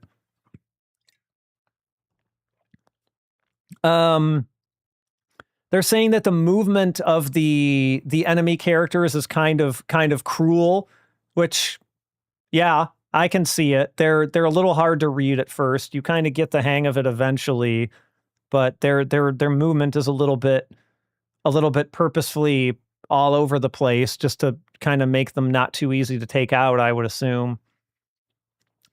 And he says, and it's for that reason that this game is really like comically difficult, which I don't know. I feel like I was getting into a groove there, but I don't know. The fact that it has no continues is a little bit dirty. I don't love that. Like, this game should have at least given you a couple continues, I feel like, so you could resume on the stage that you were at. But I guess if they were strictly trying to port this from an arcade game, and I haven't played Momoko, but I know it's from the era of arcade game where there weren't really continues, where you just got a game over and then you put another coin in and then you just played again from the beginning, like Kunio-kun or Spartan X or something like that, right? Or Gradius. You didn't just, or R-Type, you didn't just get on the spot continues. That wouldn't come until a little bit later. So I would believe that Momoko is like that too. And so maybe if they were very literally trying to port the arcade game and not make any, exceptions for it being on a home platform, they would have maybe not built the continues in there. Yeah, he says, after you finish playing, all that's left is frustration. Let's see here. Yeah, he says this is basically for fans of the anime who want to see Lum as she's growing up. So yeah, and then this person says that they couldn't clear stage 1. So they don't even really have any right to talk about this game, but yet they probably had to because they had to review it. So, and then they're basically just saying, I don't really have much else to say about it, but the characters are cute and like it's super difficult. So it took me several attempts to get past stage 1. So I guess I kind of get it. Who was it who said that they didn't clear it? It was Mizuno Tensho. Mizuno Tensho is the one who couldn't clear stage 1. And they might have had like a super, low amount of time for review or something like this. And here they have like this week's recommendation for everyone, like of the games they reviewed. These are the ones that we recommend. Everyone recommends Castlevania out of this because why wouldn't you, right? Why wouldn't you recommend Castlevania? It's no contest. I know we have some Castle Quest fans here, but Castle Quest over Castlevania, which one has the better castles? I say that it's Othello. No, it's Castlevania. It's Bump and Jump. No, it's Castlevania. All right. That is sadly our only Famitsu that we'll get to today because the rest of these are games for the personal computer. So they do not have any entries in Famitsu. But, and this is where things are going to get interesting. Let me change the marquee info here. Give me one moment. One moment. This is going to be Urusei Yatsura. Will this fit in the marquee is the question. Let's see. Well, it fits well enough. And let me just put the other parts of this in here. Bear with me. This was there are a few different ports of this. This evening, I will be playing the MSX version because that is the one that I could get working. This came the following year in 1987, and this was developed and published by Microcabin. So, Urusei Yatsura, Koi no Survival Birthday. Urusei Yatsura, the love survival birthday. And as I said, I will be playing this on the MSX 2, the second MSX. And welp, here goes nothing, because this is one of these.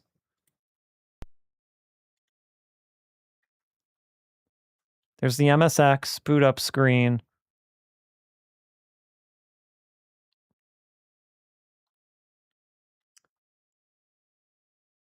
More loading. We can, we've got, okay, Saisho, so beginning, prologue, game, and continue from before. So I don't 100%, I didn't actually look at what beginning and prologue are.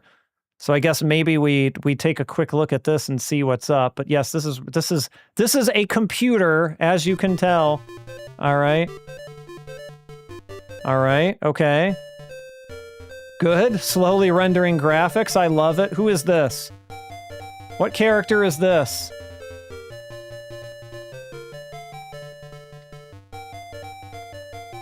All right. We're just... Is this supposed to be like the anime style intro or something? I assume there's Ataru. I know, I recognize him.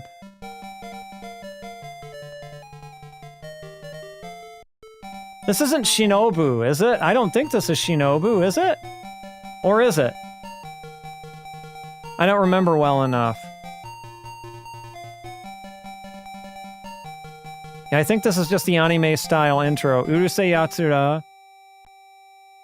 Eh?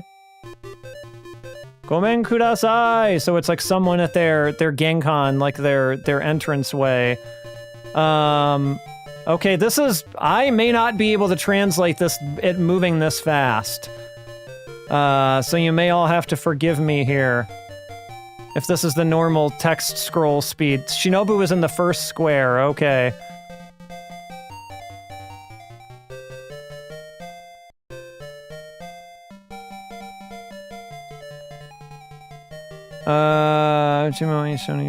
Okay, so they're participating in something. Yeah, sorry, this is moving a little fast for me to digest. I'm not the world's fastest reader in real time when it comes to Japanese. Lum is also going to participate in whatever this is. This must be what the survival birthday is, though.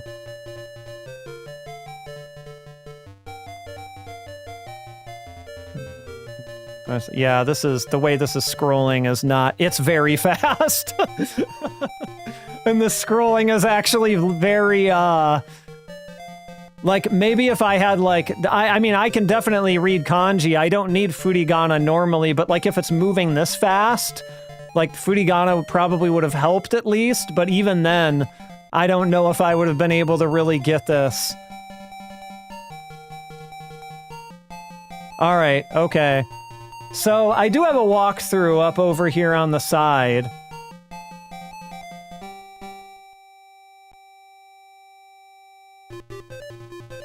Which I will... I'm turning this music down a little bit in my headphones here. Because it's going to drive me crazy, I can tell. And so we have kind of like a map that someone made of this from like where you are at the initial position and things like this and what you're supposed to do. I do not think we'll end up going through this because, especially when they're... forgive me for saying this, but when they're this era of computer-y looking, like I think I'll be able to handle like the PC Engine CD and the Mega CD ones just fine because I kind of have an idea of how they'll be laid out being on a console. But this is just extremely computer-y, and like with the text like this and like with the cramped menu, I don't know, there's just something about it that I don't get down with too well. So I don't know if I'll be able to make this one through all to the end. But anyway, we gotta at least give it a little more of a shot than this, right? So we're presumably in the starting position right now. And we appear to have like different people to be able to talk to because we've got different character names. Like we've got Ten here. We've got Lum here. And people like this. Sakura. People like this. So let's see. So the first screen in this says something about at the receptionist using the written invitation. But I'm trying to think, how do I even get to the receptionist? So like what happens if I just start like selecting character names here? Okay, so Lum, Daring, Baste no Gochiso te nani kana? So what are you gonna get her Lum for her birthday?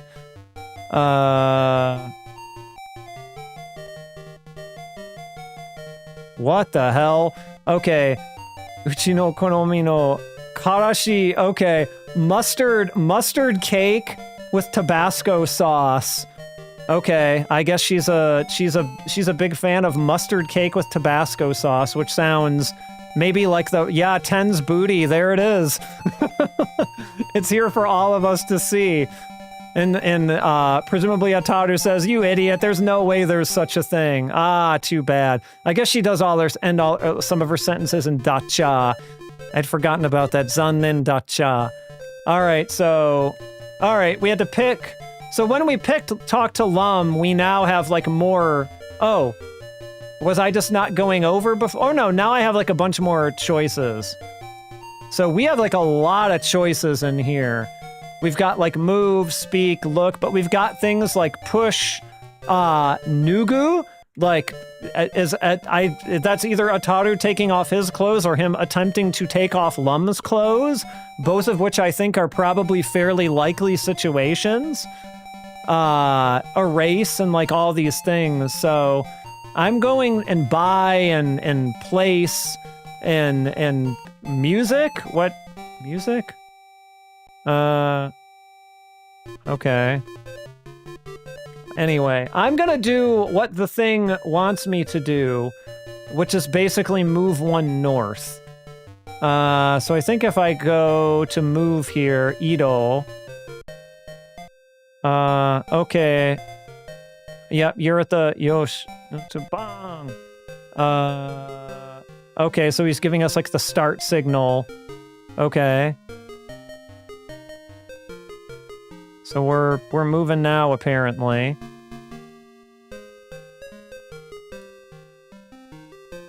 So maybe we had to do that as our first thing here. So now the question is I have on the map here that, okay, is this the start? Or, can I talk to, okay, I can only talk to Lum. So can I pick move? Can I pick where? Oh, okay, cool. Here's where, so now I think it's put us at the start. And so now we want to move, where do we want to move? We want to move west, which is right here. Okay, so we're walking west. And here, this is the receptionist. This is Uketsuke. And so now, the Uketsuke being the word for receptionist, not the name of anyone or anything like that. And so apparently at the beginning, in that big wall of text at the beginning, we were probably issued an invitation to, maybe an invitation to the survival birthday. And we are using said invitation. Here it is, Shotaijo. So we're using that. So we've shown him the invitation. And he's confirmed it here.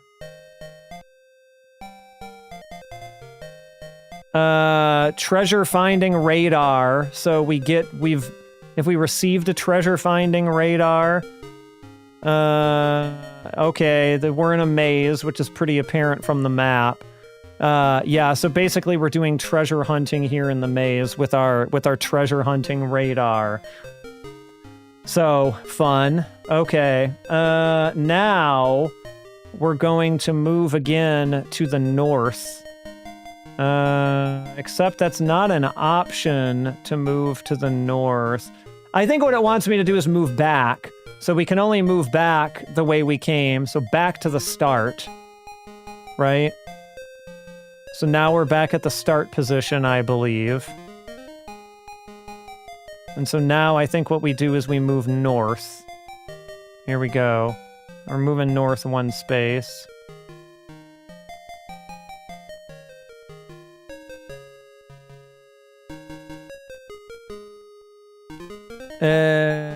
What's happening here? All right, so we're running. Okay, not really much of anything happening here. Wait a second. Hold on. Okay. Actually, I think we... Hold on. Let's go. I don't know if the position is... Well, actually, let's try talking to Lum, because I was supposed to talk to Lum and get Saifu, so like a wallet. Will she still give me Saifu here, or do I have to go back one space?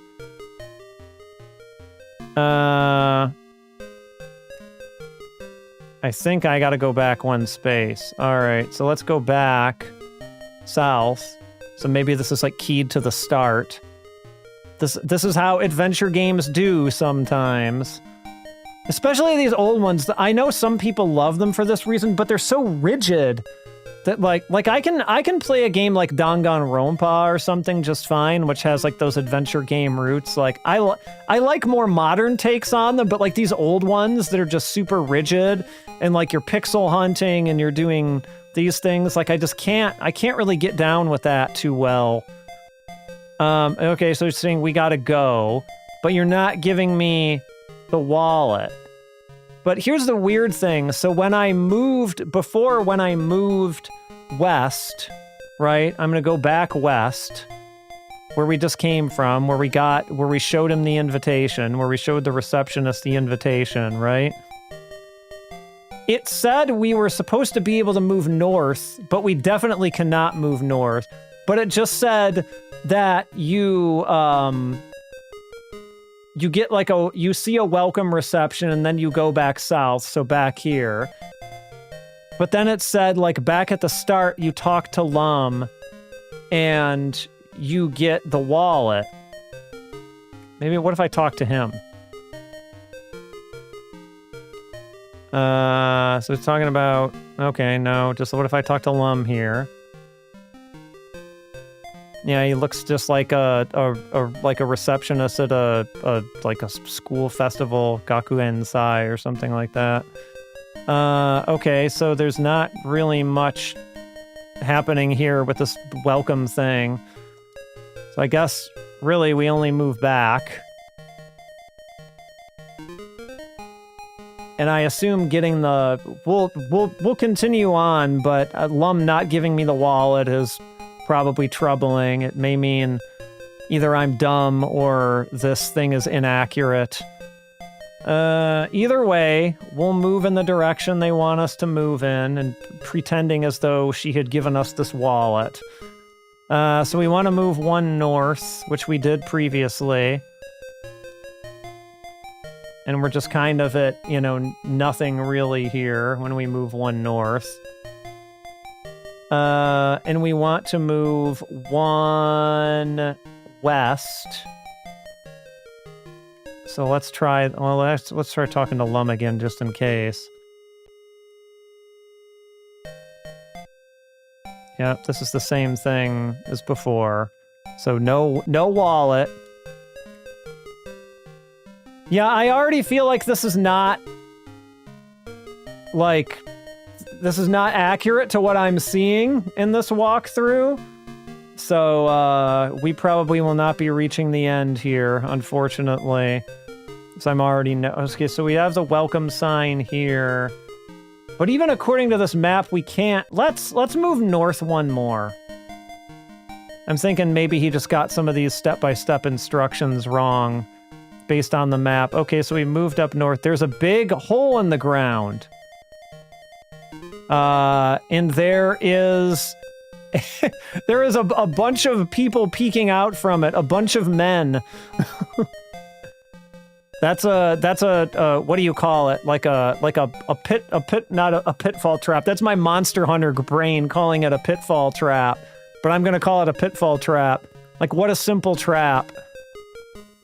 I assume, but the question is can I move from here? So it lets me move in all directions. So I wonder if I move over it, I just fall in, but let's see what happens.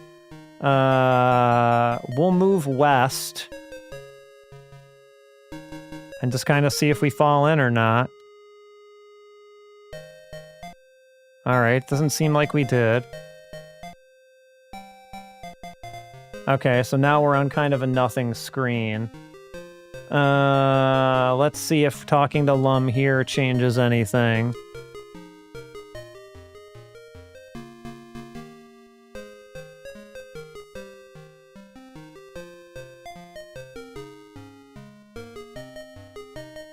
We're already recycling conversations. We're talking about the spicy mustard cake with Tabasco sauce. really everyone's favorite, if we're being honest with ourselves. And so we're going to move to the south because looking at this map, there seems like there's at least something here. And it's not just an empty space. We got a table.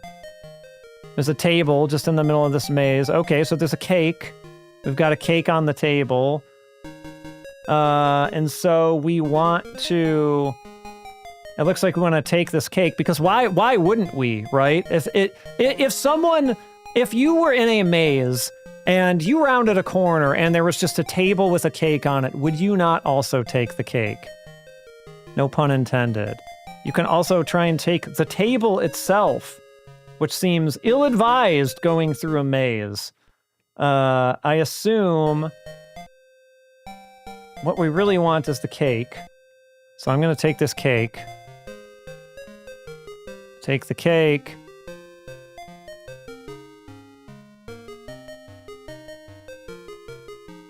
It's litter? Like cat litter? I hope not. That would be unpleasant. And then there's the table. Okay, so we've got the cake. So...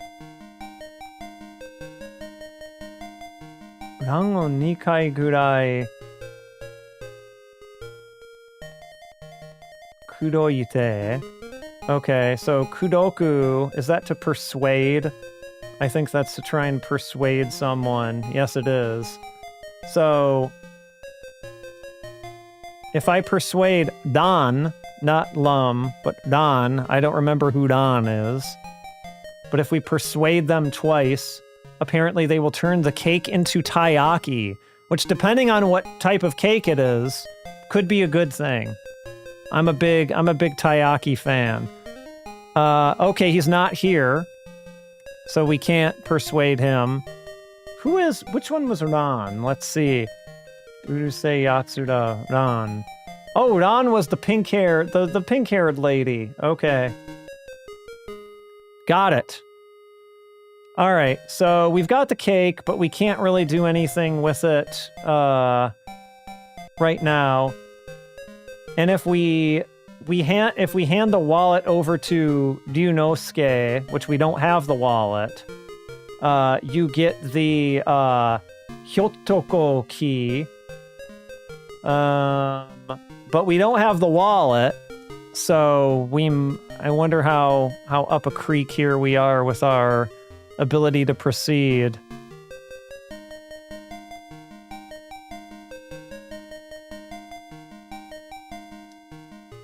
All right, this is not looking great, but let's see what else we can do here. So it says Onsemaku. Ishiki ga naku naru mane ni buchinomesu. Okay, Onsenmaku. Which one of these is the Onsen mark? I don't even know what they mean by that. I will fully admit. Oh, actually, looking at this map, Ran, we might be able to, if we move... Can we move west? Yes, we can. So if we move west, we might be on the screen where she is. There she is! And so now if we persuade her twice, it looks like she'll turn this into taiyaki, maybe.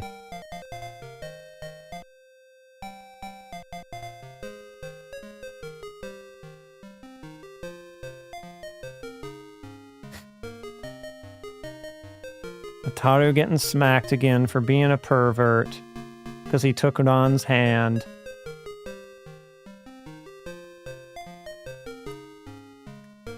And if I persuade her twice... Will you turn my cake into taiyaki? Is that a thing that's gonna happen?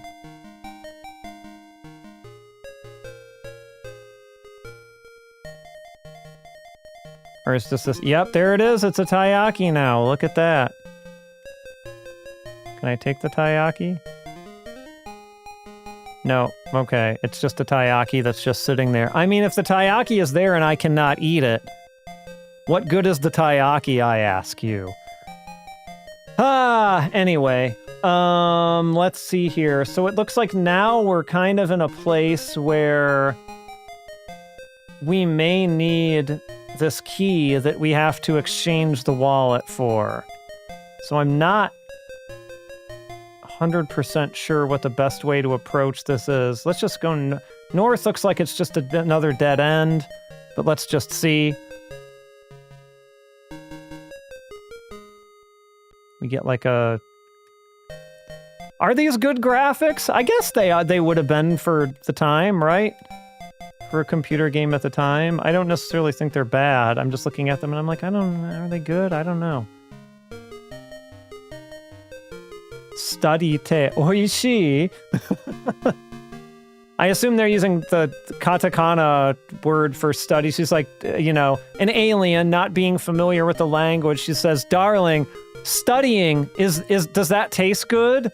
So, you know, it can taste good depending on what you're studying and whether you like what you're studying. Study te oishii. Oishii. All right. Let's go back because she didn't give us a wallet. At least I don't think I have a wallet. I only have taiyaki. I have cake. Oh, she didn't turn the cake into taiyaki. She just produced a taiyaki because I have both. I have the radar, I have the cake, and I have taiyaki. I do not have a wallet. I can't, like, look. Okay. No, all right. I assume I can't fight anything. No, I have no opponent to fight. Okay, and so if I went down from there, I want to go east now to get back to the table. Yeah, it looks pretty good, right? There's the table. Lum, what do I gotta do for you to give me this wallet, girl? How do I get it? I feel like I've talked to her in just about every situation that I can. Yes, the cake again. Okay, so if I go back north, I'll be back in this empty spot.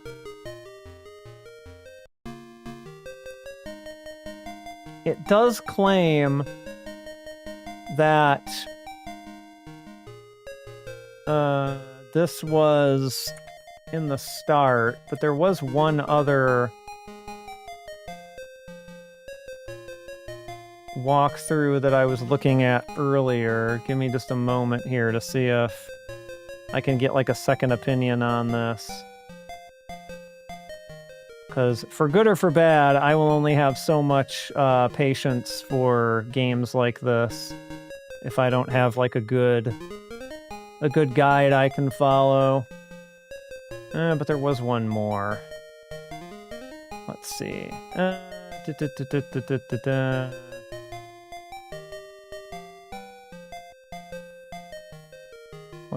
Let's see.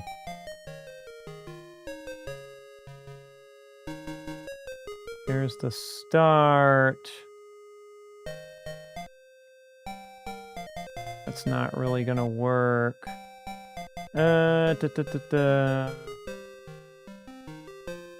That's not really gonna work either. Is this the one I was looking at? This on E-da-da-da. That's no good. I thought there was one other one that I was looking at that looked halfway decent. Was it this one? Yeah, this one had its own map.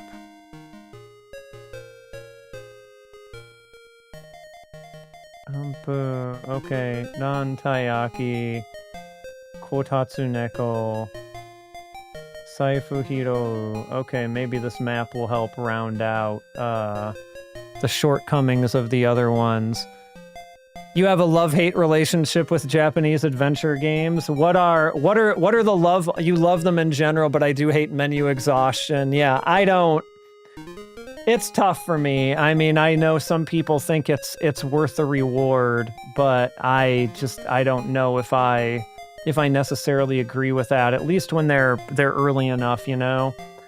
All right, so let's see here. I have another one up to the side here that says Ran Tayaki Kotatsu Neko. In this case, what is Kotatsu Neko? I mean, I understand what those words mean. I just don't know what it means in the context of this, and like also this map doesn't actually even like it's a drawn out map, but it doesn't show like what of those characters are in like what areas. Let's see here. So I feel like both of these have their flaws in their own ways.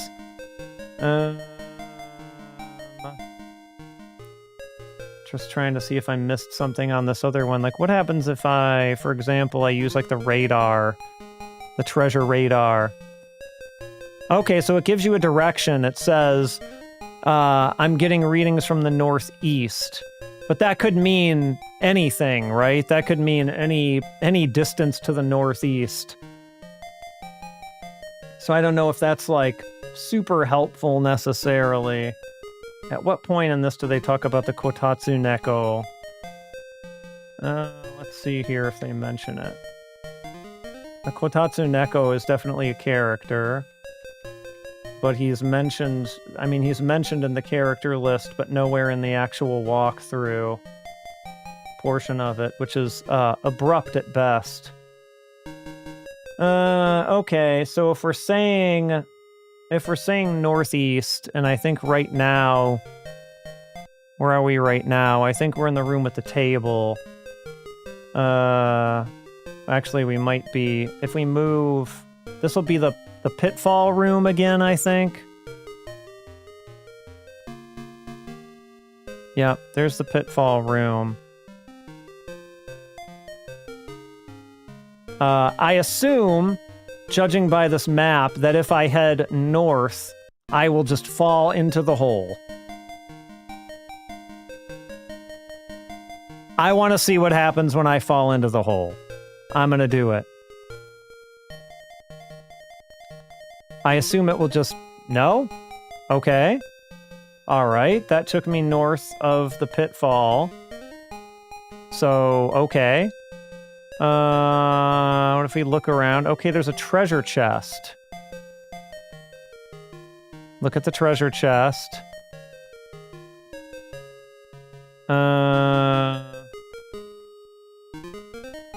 You can't determine what it is, what's in it. Okay, what if I take the treasure chest? Okay, you can't carry it.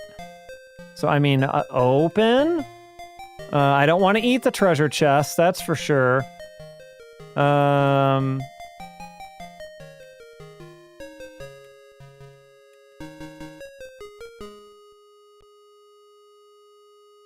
Eh?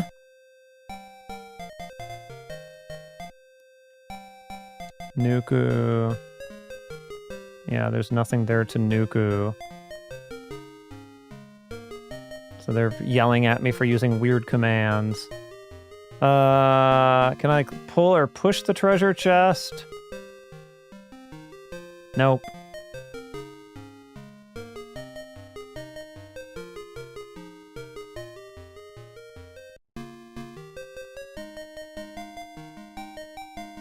I assume I eventually would... Maybe I need some type of key to open it or something, potentially. I certainly can't eat the treasure chest. At least I would rather not attempt that. I can't speak to the treasure chest. And what happens when I use the radar? Okay, there's a reading here. Okay, so I have to use the radar. Okay. We're too late. The treasure chest is empty. Somebody already got it. Okay, so that's a thing. And yeah, I guess on this they had a graphic of a treasure chest, so yeah, sure.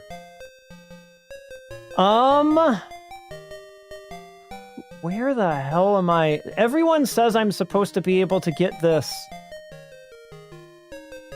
It's the Kotatsu Neko or whatever. I'm trying to see if his picture's on here anywhere so I can figure out where he even is.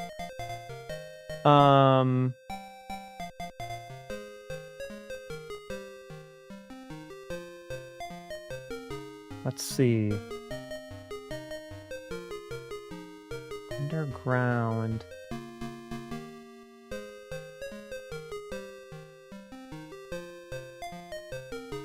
Yeah, I don't really feel like either of these is quite adding up to the full picture. I'm gonna give this a little bit longer to see if I can figure this out, and then we're cutting bait and moving on, because we do have another couple different games on another PC platform to get through this evening.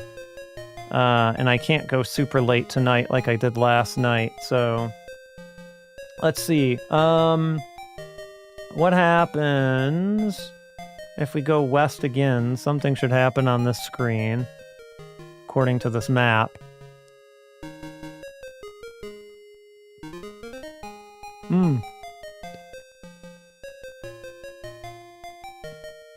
Oh, is this another pitfall trap?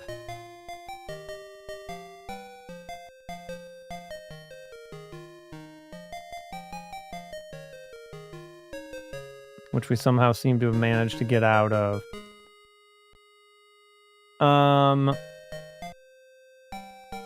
Let's go north again. Let's just see if we can find another character or something. And then maybe we call it there.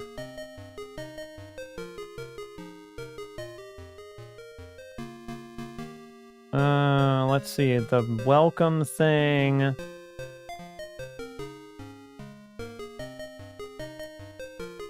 Move north again.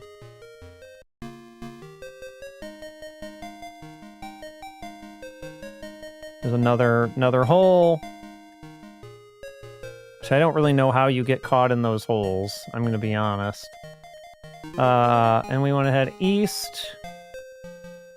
And we should meet someone here. No? I don't know what's going on anymore.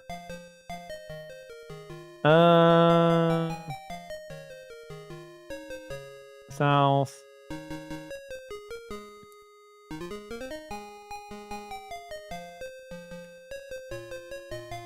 All right. You know what? I feel like someone can disagree, but I feel like this is not doing it. At least it's not doing it for me. And if I'm not having a good time with it, then probably you're not going to be having a good time with it either. So let's move on, shall we? So that was Micro Cabin's Koi no Survival Birthday, another Urusei Yatsura game that you can play, but I don't know if I can recommend it. We do have a couple other computer games, but this is a different computer platform. We're moving from the X68000.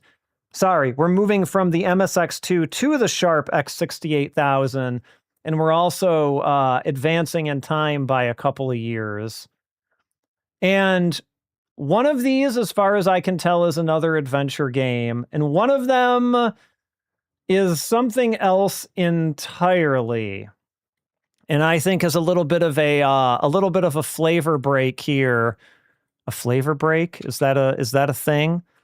I think I'm going to play the one that I am pretty darn sure is not going to be an adventure game. And this is on the X68000. This came out in 1980, not 1888, 1989. And this is developed and published by Pontasoft. And this is, I will introduce it when I load it here. One second. This one, right?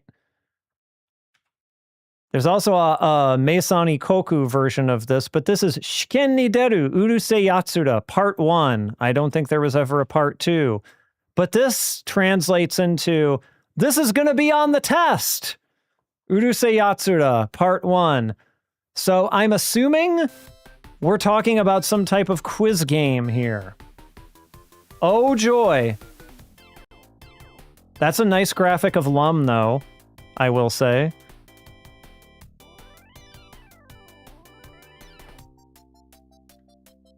I'll turn it up a bit. Nice graphic of Lum. Pushing. Whoa! What? No. I did not want you to fast. I guess this is a fan game. Interesting. Okay.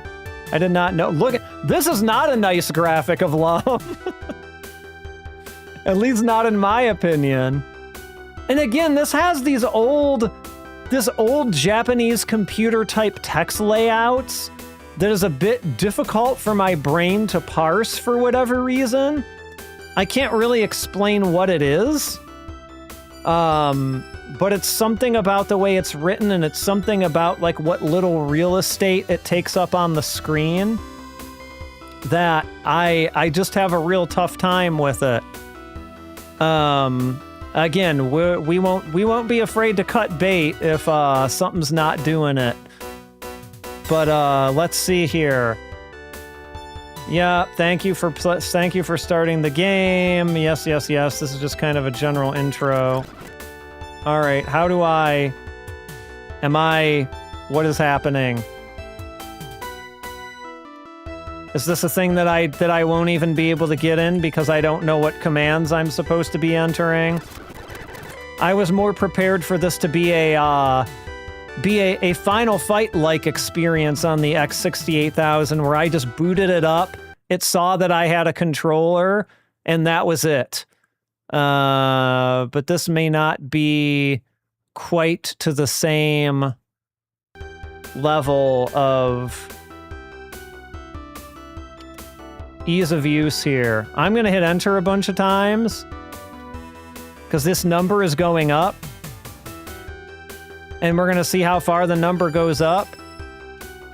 Unless it just keeps going up forever. It might. Great. Okay.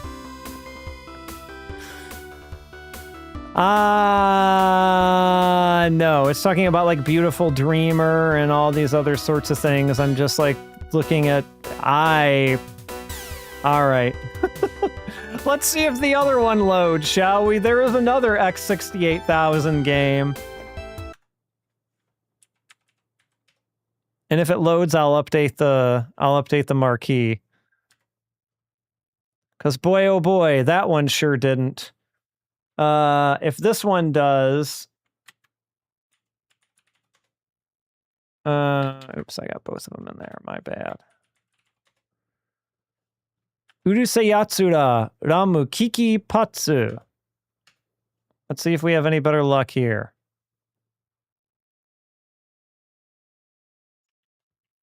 The old X68. Welcome to the Urusei world? Question mark?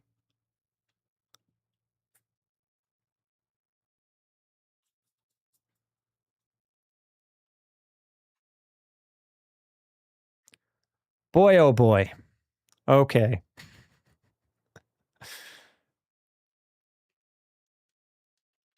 All right. Enter. Space. I admit I am not the most up person on like what commands I need to be using to like progress in some of these emulated computer games. So maybe this was a mistake. But also, I had no problems with Final Fight. Like, Final Fight just booted.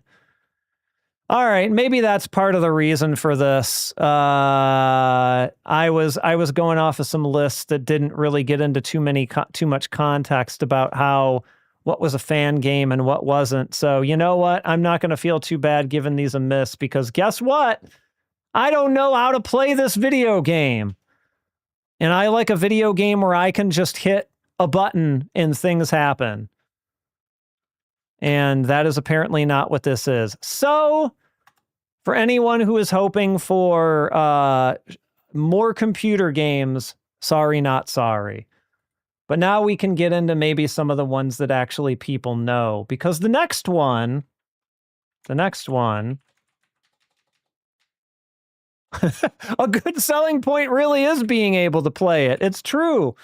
That's you could argue that that's the most important thing about a video game is when you play it.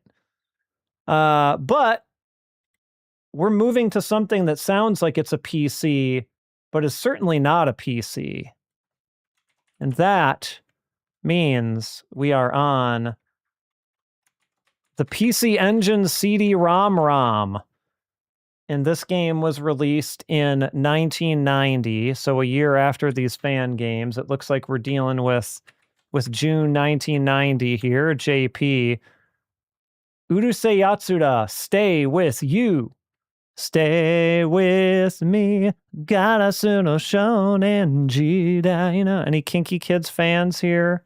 No? Nobody? Okay. Let me boot RetroArch back up because I closed it for whatever reason. And this one is PC Engine CD, so I do not think we should have any particular problems with this. Fingers crossed. Right. PC Engine CD. Is it not on here for whatever reason, or is it not under here as Urusei Yatsura? Stay with me. Na na na na na na na na. I forget the lyrics there, but yeah. Yeah, yours probably looked way better though, Bob. Do I not have... Oh, Lord. Do I not have the ROM for this? Surely I do. I may have to do, I thought I got a nice little set of these, but it may have been an incomplete set.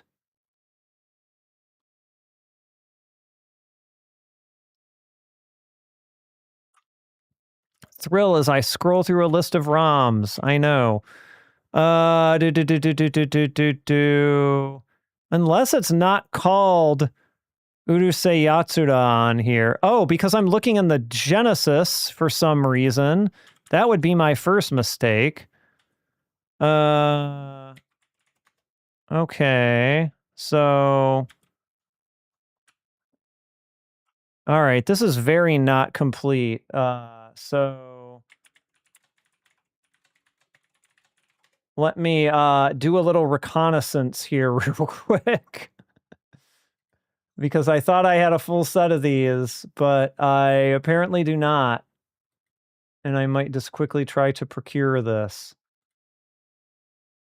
So I do not have a disc of this one. I do definitely have some PC Engine stuff. PC Engine CD stuff downstairs, but I do not have the stuff. A good warehouse. Yes, we're gonna... It may take me a minute to get this, so I'm going to briefly switch to another view so y'all aren't staring at an empty RetroArch screen here. I'm also going to do a quick look at my own list just to make sure that the PC Engine CD list is incomplete as it looks. Let's see.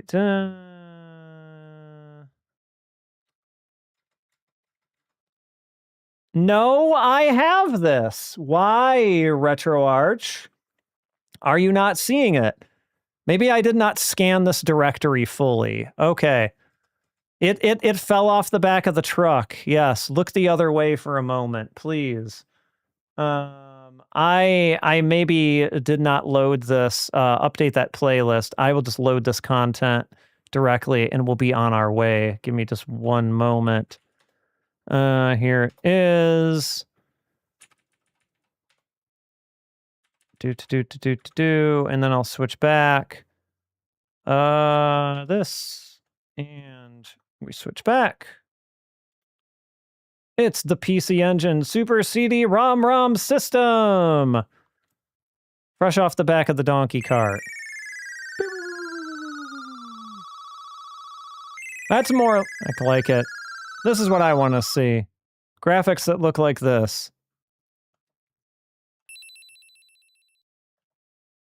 Urusei Yatsura. Stay with you.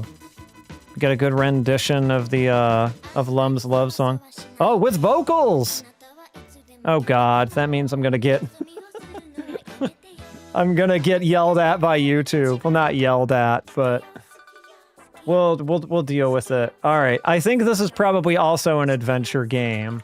So let me see if I can find. I did not actually think we'd get this far tonight, so I was unprepared for this. Let's see. It looks like someone has been kind enough to write a guide for this. Fantastic.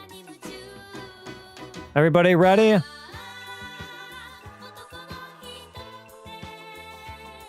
Everybody's singing, right? I know you are. All right.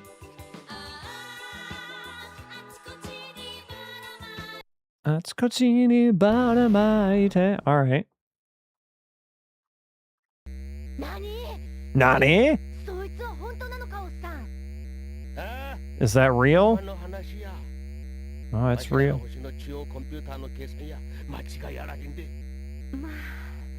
I'm not going to be able to catch all of this. This lovely compressed vocals.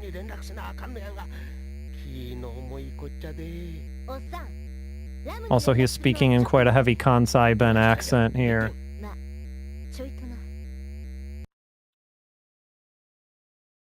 Act 1. Missing.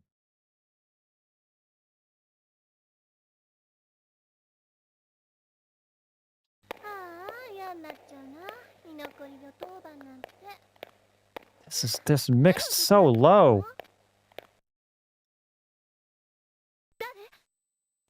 Who is it? Who's there? It's the Terminator? That's an appropriate reaction.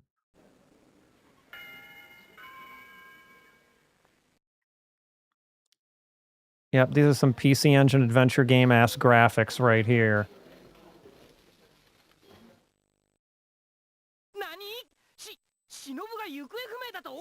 Shinobu went missing? Oh, Onsen Maku is the name of a person. Okay. Interesting. So let's see. Yep, it looks like she went out and didn't come home.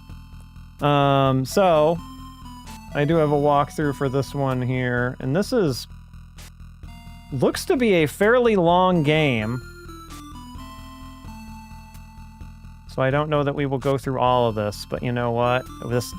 We'll get through as much of it as we can tonight, at least.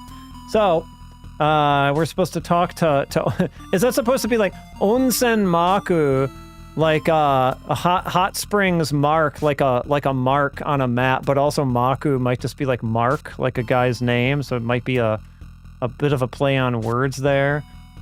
So, and we got the little taco icon there. We're gonna talk to Onsen Maku. So, like, what happened to Shinobu? We haven't, for now, we just haven't heard anything from her. So, we gotta talk to him again.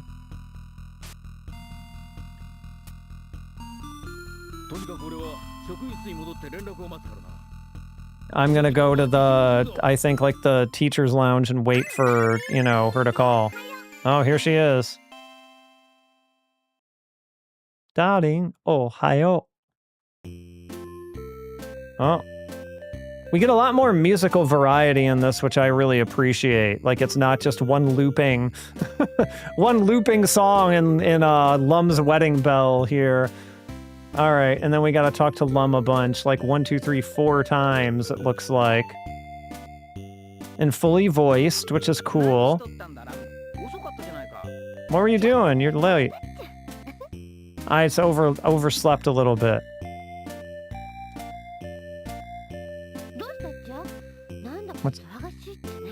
Yeah, she's ending everything in cha here. It's like, what's up? It looks like everybody is, you know, all up in arms about something. Shinobu went missing. Shinobu did. Shinobu.cha. She didn't end that one with cha. Yeah, I mean, I feel like these are the original voice actors, right? They sure sound like them to me. And this was, you know, I don't have fresh in my mind like when the anime dates were, but I feel like that was firmly 80s, right? So they would have been kind of out of this. Like, they were both, I think, active voice actors, like in the voice acting world, so maybe it wasn't really that hard to get them back necessarily, but is still working voice actors. But anyway. So we're talking to Lum again. So anyway, I'm looking for Shinobu. Darling, what are you talking about? I'm gonna help search for her too. Okay, I didn't have to talk to her 4 times there.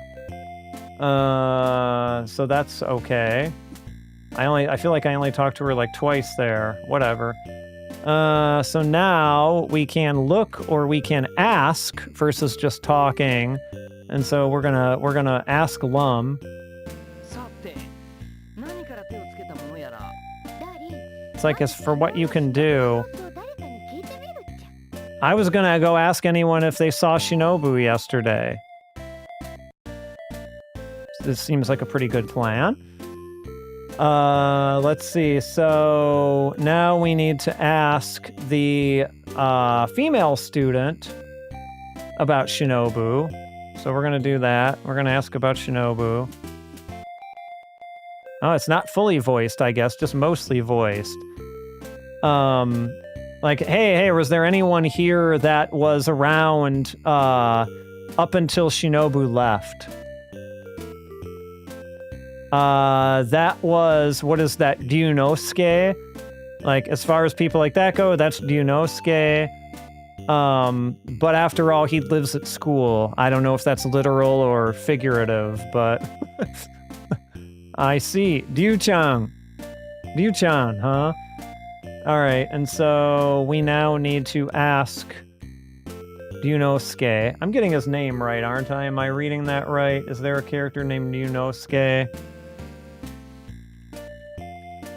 Yes, there is. Ryunosuke Fujinami. Alright. Ryunosuke it is. And I think we're asking about Shinobu. Yes, there's... Ryu-chan! Did you notice anything weird about Shinobu yesterday?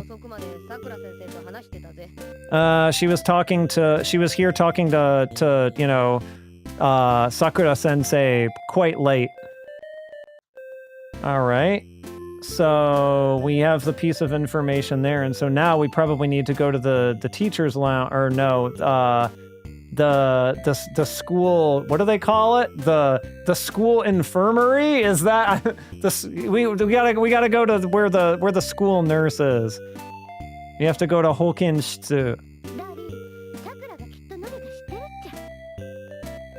She's gonna know something. So it's right here. The school sick room is right here. And we're gonna go into it and enter it. Sakura-san! I forgot. Oh! There he is. Oh, it's bad luck. What's wrong? You're looking a little pale.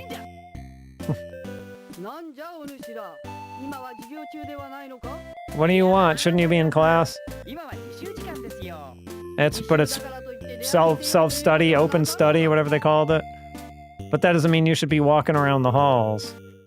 I forgot just how much he hammed it up as Ataru with his voice performance in these. It's pretty good. So we're gonna look at the desk. Oh yeah. So there's a crystal ball on top of the desk. What is this, Sailor Moon? We got a queen barrel.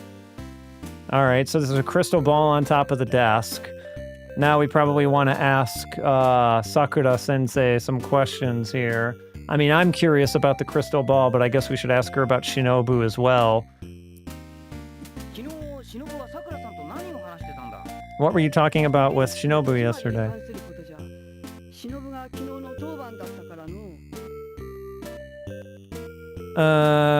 They were talking about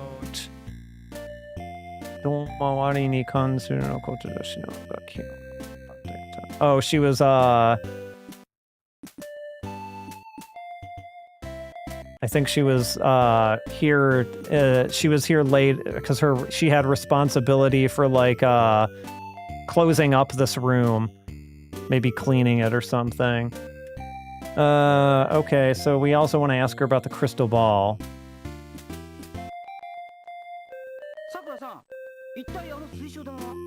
Yeah, what in the world is that crystal ball? I was thinking about using it for fortune telling. Fortune telling? Yeah, what do you mean fortune telling? Can we use it to find Shinobu?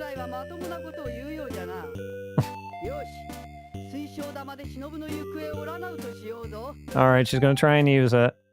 Here we go. It hasn't been working well recently. Tell us what you know. Spit it out. What is this? It's a brush.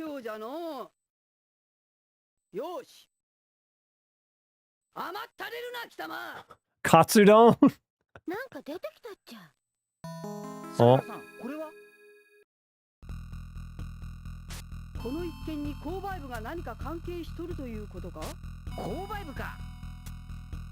Koubaibu te. Let me do a gshow.org here. Koubaibu. Ah, the school store. That's a new vocab word for me, that's for sure. Koubaibu. Alright, so understandably, we now need to go check out the school store because the crystal ball told us that that's where we're supposed to go. We're going to the school store, Lum. Dacha. Koubaibu. There's nobody here. Oh! I found you! Oh, Mikazuke. What in the world? Welcome, what can I do for you? Alright. Let's see. We have to ask Oyaji, the old man who runs the store here, what he knows. So we need to ask him about what he's noticed. So instead of about Shinobu, like, what have you noticed? Did you notice anything weird yesterday? Weird? Now that you mention it, somebody dropped something out of their bag. Their bag? Alright. So we're gonna ask him about the thing that someone dropped out of their bag. Where was this bag? Oh, they dropped the bag, sorry. It's right in the Lost and Found. The Otoshimono corner. The Lost Things corner, as you call it. I actually didn't even know that it was called Otoshimono corner. I've never had to worry about the logistics of asking for a Lost and Found in Japanese, thankfully. So we're gonna look at the Otoshimono corner. Indeed, there it is. And there's a bag in there. Also a cat. I don't think that cat should be in that box, but what do I know? But we want to look at the bag. That's Shinobu's bag. What do you mean? Alright, and so we're gonna look at the bag again. We should look at what's inside. In a situation like this, you can't be helped. There's a shining gem in there. And a letter, sorry. A letter and a sparkling gem. So as you might expect, we need to examine both of those. Well, actually, we need to take both of those things, because we're just going to steal her shit. We gotta take the gem. Isn't this Shinobu's? I mean, you said I'm supposed to take it. Oh, I took it anyway, and he's just kind of like having moral compunctions about it, I guess. And we're also going to take the letter. This might be related to something. Okay, so we got the letter, we got the sparkly jewel. And so now we have to inspect them now that we have them. So we're going to look at both of them. We're going to look at the sparkly jewel. What is that sparkly jewel? Or what is that jewel? It's a diamond. And so we're now looking at it called a diamond. If this is real, why would Shinobu have it? And so we're also going to look at the letter. A letter of challenge. It's to him. What does it say?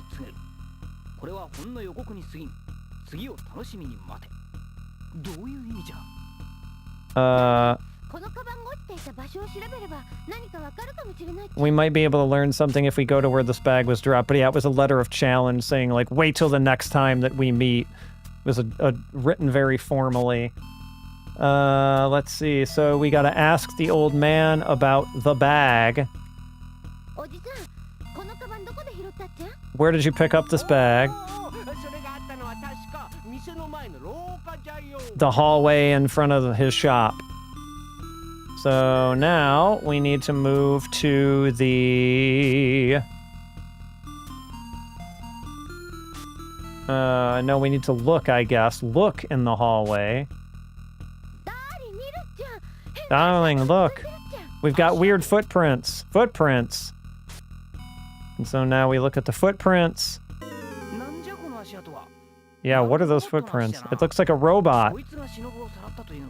Is that who grabbed Shinobu?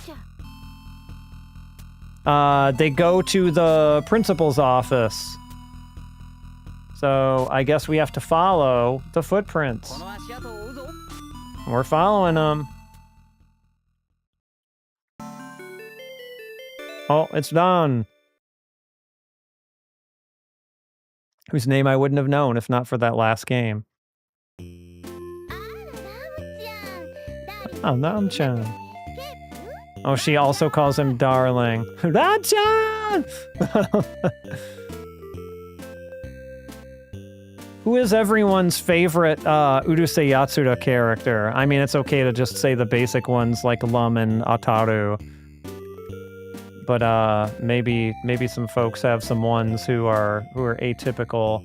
I don't feel like I remember enough of the show to say too much outside of Lum and Ataru for myself.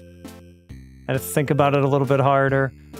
Let's see. Okay, so we're gonna ask Ran about herself, apparently. What are you doing? Kaiose ni iku no yo. Kaiose.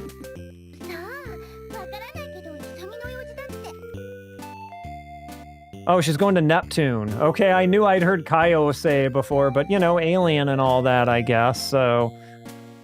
But she's in a hurry. But we're not gonna let her go just yet. We're gonna ask her about Oyuki. Oyuki no koto. Oyuki might be another character or something. Let's see. Oyuki. Oyuki. Oh, she's like the priestess character. Okay. Boy, I've forgotten so many of these characters' names that I'm sure I knew at some point. Alright, we're asking her about Oyuki. What is it that Oyuki has to do? I'll find out when I get there. Well, I gotta go. But no, not yet, because I'm still asking you about more things. I'm asking her about her again, apparently. I gotta go! I'll be sad if you leave. And yeah, we're gonna get zapped. Of course. It had to happen. Oh, she's leaving. Alright. I think it's oh, we have to now ask Lum about the footprints. What happened to those footprints from earlier? Now that you say about it, they're gone. We might have lost track of them, maybe. Okay. So we have to look at the floor. There's footprints. They're going to the principal's office, which we already established earlier. So now we gotta go there. Kocho shitsu, the principal's office.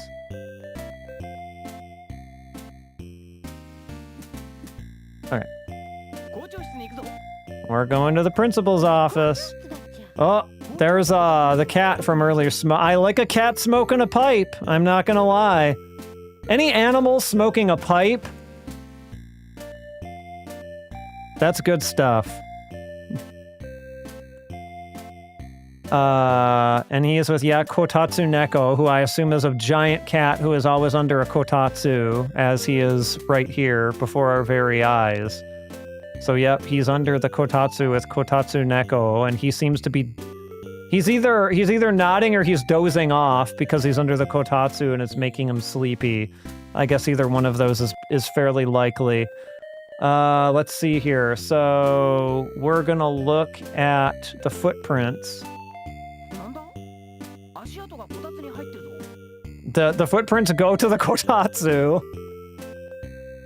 I don't think there's a robot hiding under there, but I guess we're about to find out. There's three cups of tea.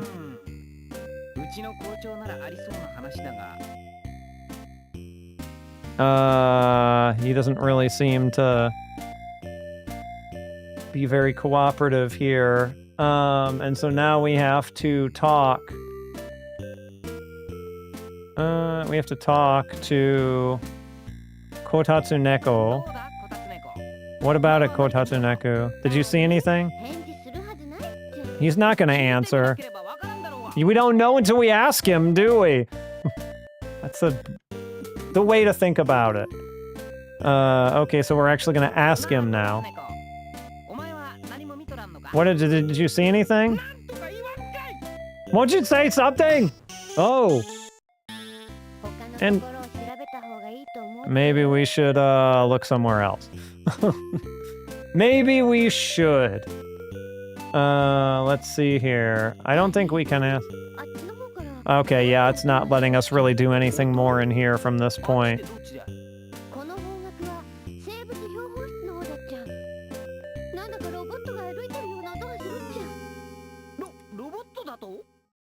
Okay, something about a robot. So now we have to move to...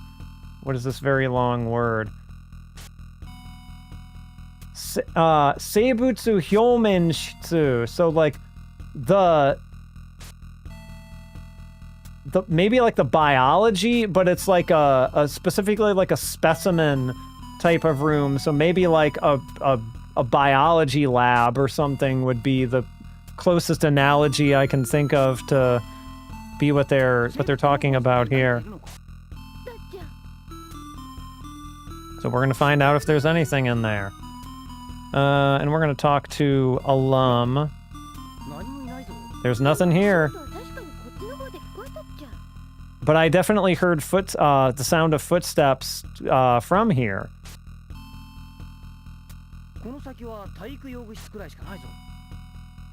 All that's up from here is the gym. Well, we just gotta go and see. So I think that's the gym. It should, yep, the PE. Oh, the storage room specifically. Yogushitsu, so like where they store the PE equipment.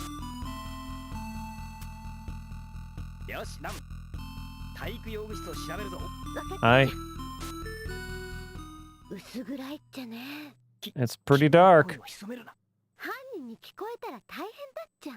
It's like, why are you keeping your voice down? Well, it wouldn't be any good if we got heard by the suspect, whatever we want to call them. So we're gonna look around. There's no one here. It's like, stop whispering. It's like, why, are you scared? You said anyone was scared. And then we're looking around again. Look. There's those footprints. And we're gonna look at the footprints I see. So the robot definitely gone in here. Behind you! Oh! There it is.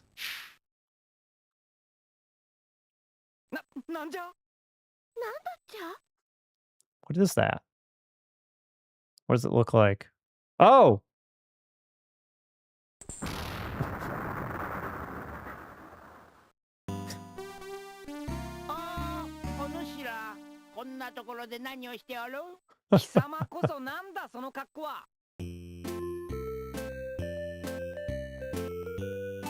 Sakurambo, Cherry. Alright, so we're gonna look at him with his, now that he doesn't have his robot legs anymore.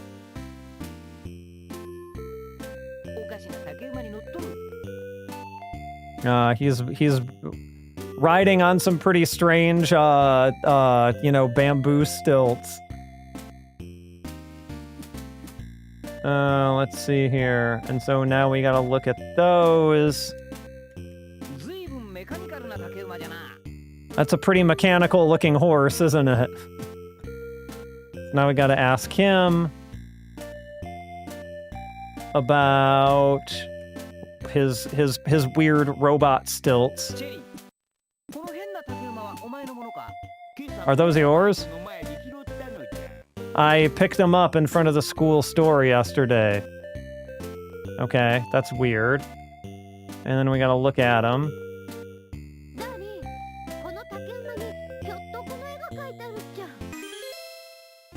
The picture of Hyotoko is on the robot legs. And so now we gotta ask Lum.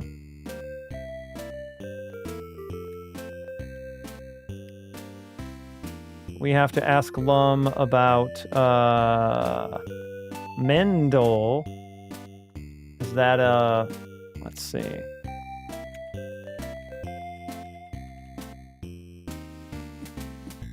Shutaro Mendel was apparently a character. Looks like it might be a rich guy. Mendokse.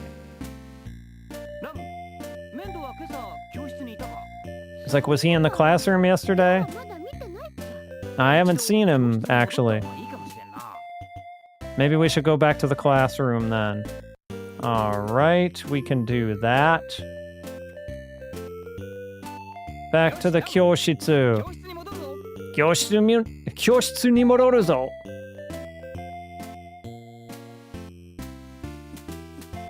Alright. We want to get, let's see, we're back in the Kyoshitsu. And now we need to talk to the female student again. And we need to ask her about Mendo. Have you seen Mendo today? No, it looks like he's out today. Stayed home from school? He's absent, I guess, would be the better way of putting it. It's been a long time since I've been in school, okay? I forget what words you use for things. Let's see. So now we need to ask Lum about Mendo.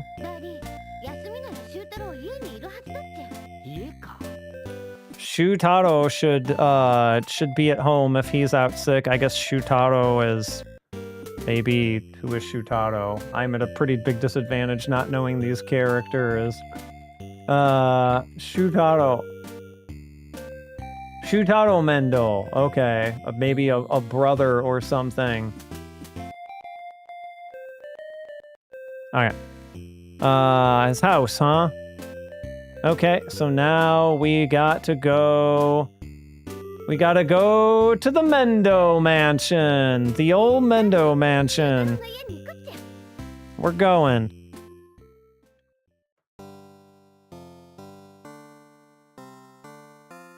Oh. Sasuga okane mochi.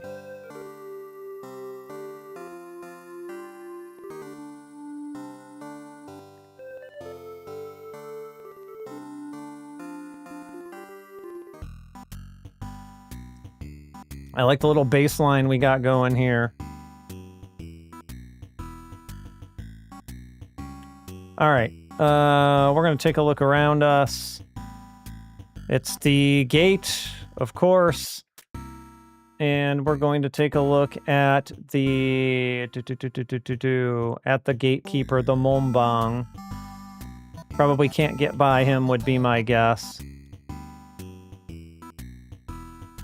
Yeah, he looks pretty reliable, so he's not gonna let us through. But we can. Oh, we have to talk to him.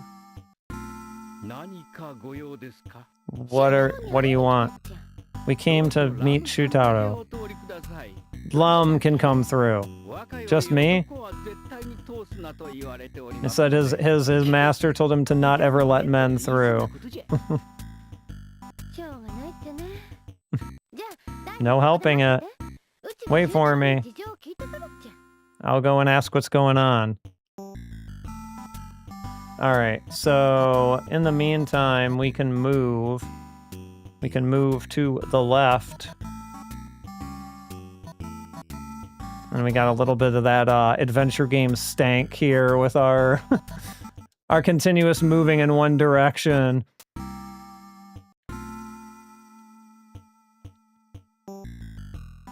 Oh, what is that? I think we probably got like a crack in the wall or something here. So we can look at the wall. There's a hole in the wall. There's a hole in the wall. Okay, so let's see here. We want to move apparently back to the right a few times. Back to the right 1. 2.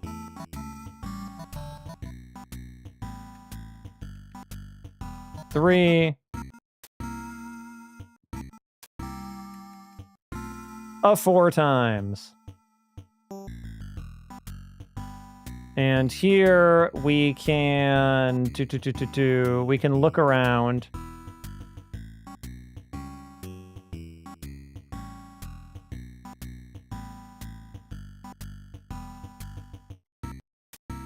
And we can look at the tools, the construction equipment, if you will. We might be able to break down that wall with these tools. Okay, I see where we're going. So we're taking the drill. No problem to break it down with this. We're taking both of them. Tsuruhashi. Is that a pick? Yeah, that's a pickaxe. So we're also taking the pickaxe. And we might be able to use that too. So, all right, I think we're going back left 4 times. Back to that hole in the wall. The actual hole in the wall.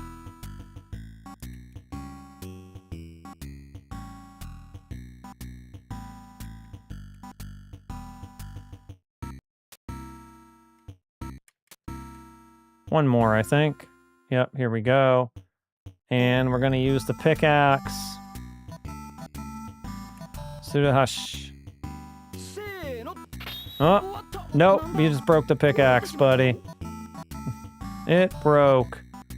Now we're going to use the drill. Yeah, you don't have a place to plug it in. Oh, it's the... Oh, how troublesome using our tools like that. Sorry.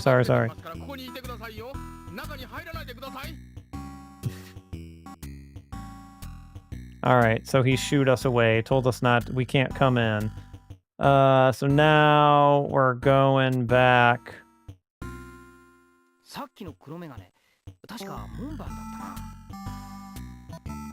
Yep, he was the gate guy. Oh, but he left his post. So now we can probably get in. Okay, yep, he's not there. So I think we can now go inside. Wait, I'm coming, Mendo. Oh, now we got the nice traditional Japanese tunes here. I'm going to play a little longer so I can get to the end of Act 1, and we'll save it there, and then for the next stream, we'll see what folks think about continuing this, or if they want to get on to the next one. For now, let's go east. And here's guys. We're going to look around us. They're searching. They're searching around. The men in black are searching. And I guess we're going to actually talk to them. What are you looking for? We can't find our young master anywhere. So now we need to talk to him again. He didn't go to school today, right? It's like the other gate guards haven't seen him either. I wonder if he has an alibi for, kidnapping Shinobu. So we've talked to these guys, and so now we're gonna go back. And we're gonna go west, right? Yes.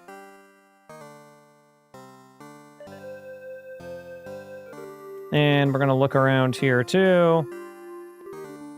We got these guys again searching for him, and then we're gonna talk to him again. It's like, isn't he like playing outside or something? And he's like, no, he's inside the mansion. No, I guess it wasn't him who kidnapped Shinobu. Let's see. And so now, I guess we're just gathering evidence here. And so now we are going back, and we are going north.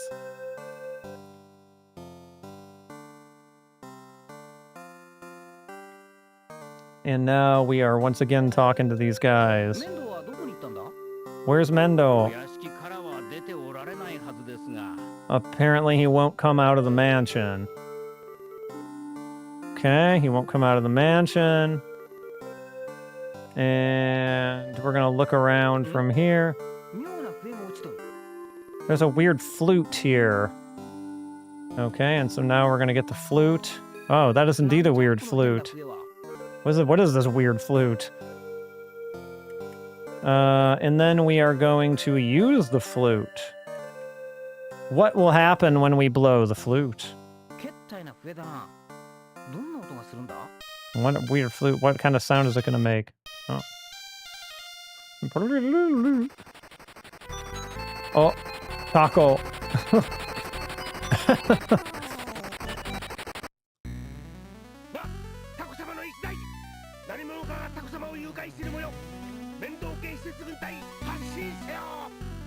They're out to recover the octopi. Oh, wow. Okay. They're serious. Oh, God. They're bombing him. They're bombing Ataru. Grab on. I mean, they were like launching cannons at you and shit. It's like I almost died because of the stupid octopus. All right. Talking to Lum. Was Mendo there? Shutaro wasn't anywhere to be found. Okay, so I guess that's how it is after all. We're talking to Lum again. I searched all over the place. There might be places that I didn't look. So Shutaro could be there. I'm inside, huh? I'm not sure what's in this house. So we're gonna move inside. Oh, it's a jungle. Oh, they meant inside, more just like in from where they were. Okay, so now we're in a jungle, and we can only go west. And we're gonna move west again. And here's the pond of octopi here. Quite an image that is. And we are going to look at the lake. There are a lot of octopus. No, the men in black are feeding them.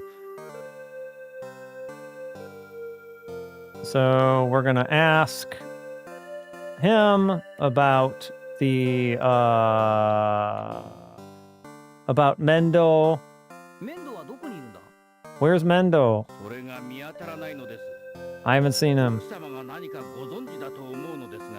But his mother might know something. Okay. And now we're gonna ask him about the mother. Where is she? She went for a walk by the back gate. And so now to get there, we have to move to the east, to the north, to the north again.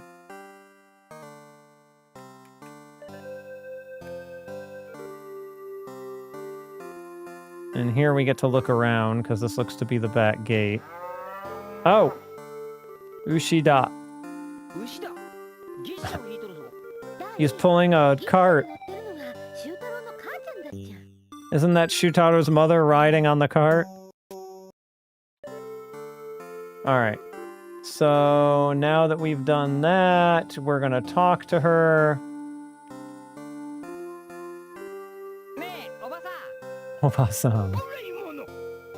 You're so rude. Commoners are not allowed to talk to her like that. And I assume we're just gonna, yeah, we're gonna ask her about her son. Do you know where he is? And this guy's yelling at us again for being rude, for calling his young master Yatsu. Just like a guy. But we're gonna do it again. Yeah, don't quit messing with me and just tell me.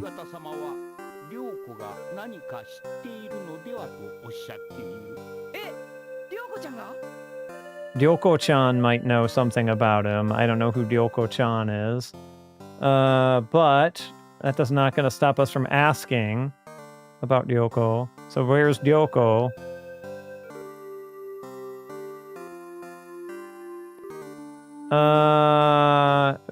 They should be... Is that near the... Welcome, Sire Tour. Thank you for following the channel. I hope you like Lum, because we're going to be playing a little more Urusei Yatsura tonight before we finish up Act 1 here. We are trying to find out who kidnapped... Where the robot? The robot? Or who kidnapped Shinobu? That is the current mission, and we're almost at the end of Act 1 here, but we played a couple of different Urusei Yatsura games, some of them much more successful than others.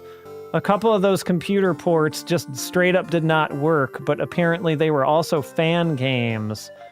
So the PC, the Sharp X68000 emulator, probably honestly, I just didn't know what to do with it.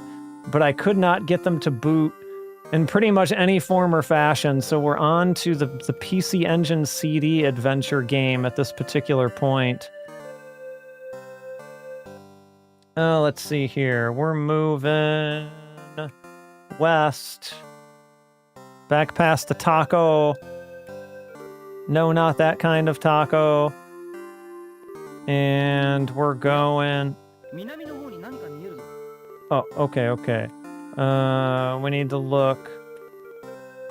Wait a second.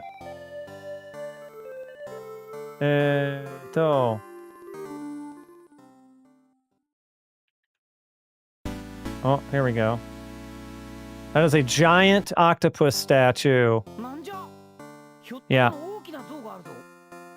Yep, it is a giant statue. Hyotoko, are they, hold on a second. Hyotoko, I wonder if that's just what they call the octopus in this show. Because Hyotoko as a word does not particularly mean too much of anything to me, right off the top of my head. Mawari, so we're gonna look around. There's Ryoko-chan. And, someone else. So, we're gonna talk to Ryoko.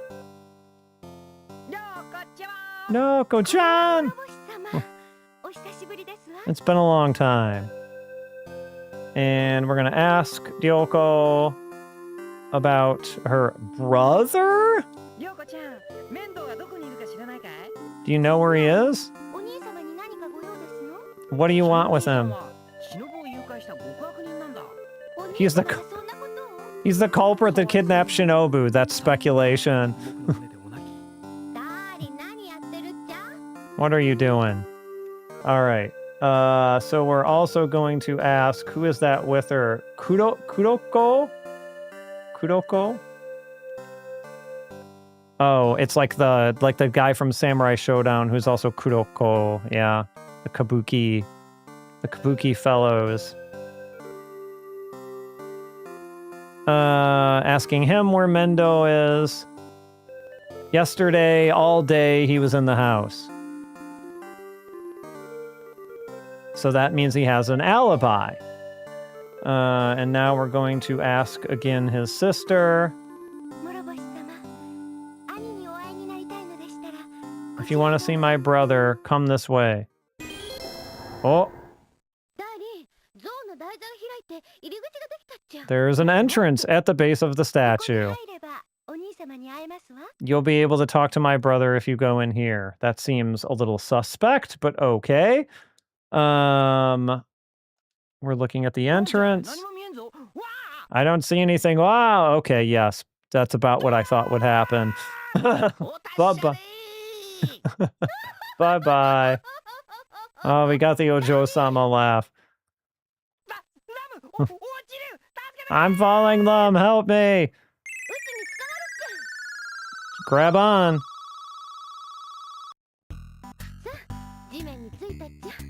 All right, we've reached the ground. Yeah, she played a trick on us. This is a pretty dark room. So we're gonna look around. And we're going to look around again. It looks like a room. I wonder if there's an exit anywhere. I don't know. And we're gonna ask Lum. I can help. I can take you if you want to go back up again.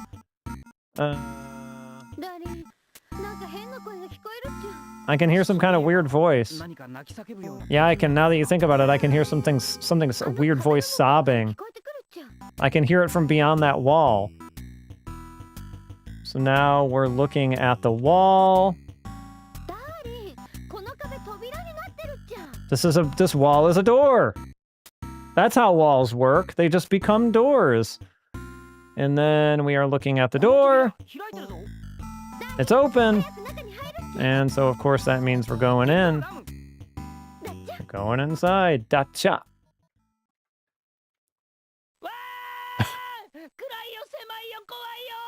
Ah, it's dark. It's cramped. I'm scared. I'm scared of... Mendo Shutaro is trapped inside of... He's been entombed. Oh, Lum-san. Well, Lum-san, welcome. Ah, see, now his attitude has changed. So now we're gonna ask Mendo. Hey, Mendo. First of all, get out of here. I have nothing to say to you. Even so. Let's see. We want to look at Mendo. It looks like we can't get him out of there. Even our electricity won't work. So we need to look around. Something's hanging above his head. Surigane? Is that like it's some type of bell? Surigane? Oh, a temple bell. Or just a general hanging bell, I suppose.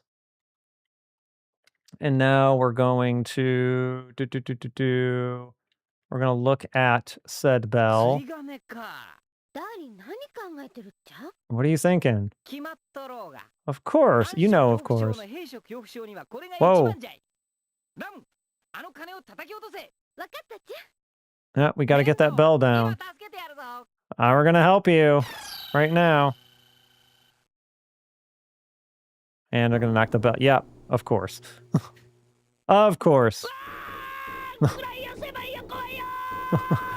It's dark. It's cramped. I'm scared. Oh. Oh my god. Yeah, what's with this attitude? I saved you.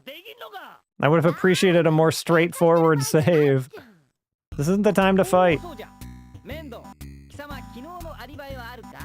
you have an alibi for yesterday? I was here yesterday all day. So then I guess it wasn't you who kidnapped Shinobu. What? Did something happen to Shinobu? She was kidnapped. What? What? Alright, we're going to talk to Mendo. I swear on the Mendo name that I didn't do anything. Alright.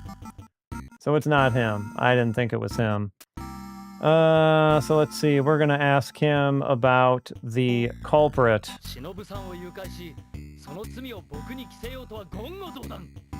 I can't forgive anyone who would have kidnapped her.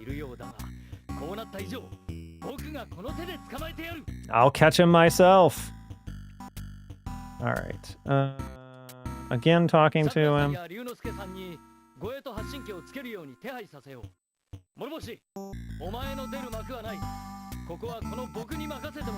He basically is saying leave it to him. Like I'm gonna do that. Let's see. We're gonna use the flute.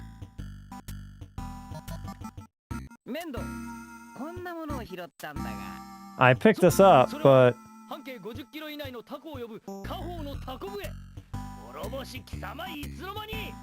where did you get that? It'll summon all the octopus here within 50 kilometers. I bet you'd like me to give it back to you, wouldn't you? I'm saying I'm gonna give it back to you. And by the way, about searching for the criminal.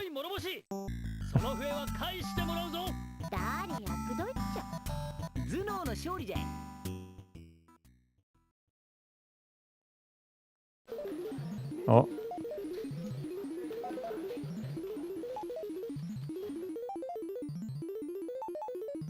Computers, everyone. What is this place?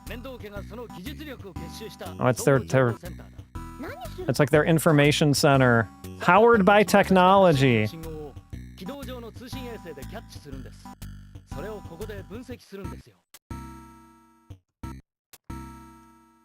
And they're going to analyze all the signals from here. So, let's see, we have to talk to Mendo. Do you have confidence that you can catch the culprit? Of course I do. Using our information. What's going on?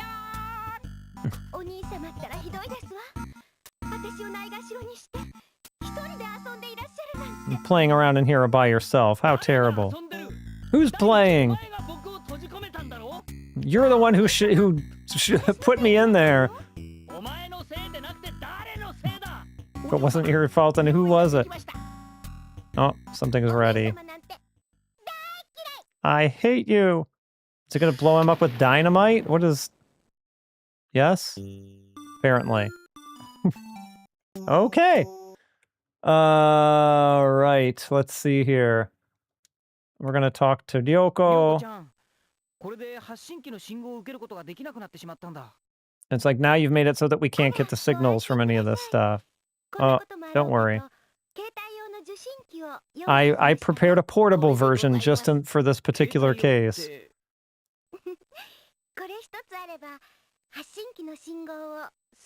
It should be able to catch all of the signals. I'm still not sure what signals they're catching, but let's see. we are looking at this portable receiver here. Looks like it's a dragon radar. Oh, it's Sakura's signal, which just disappeared. We gotta go back to school. Back to school. Something may have happened to Sakura.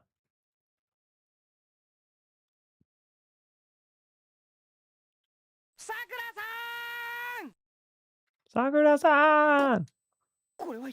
This is...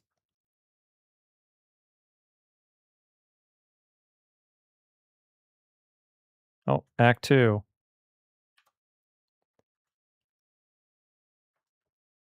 Well, fine people.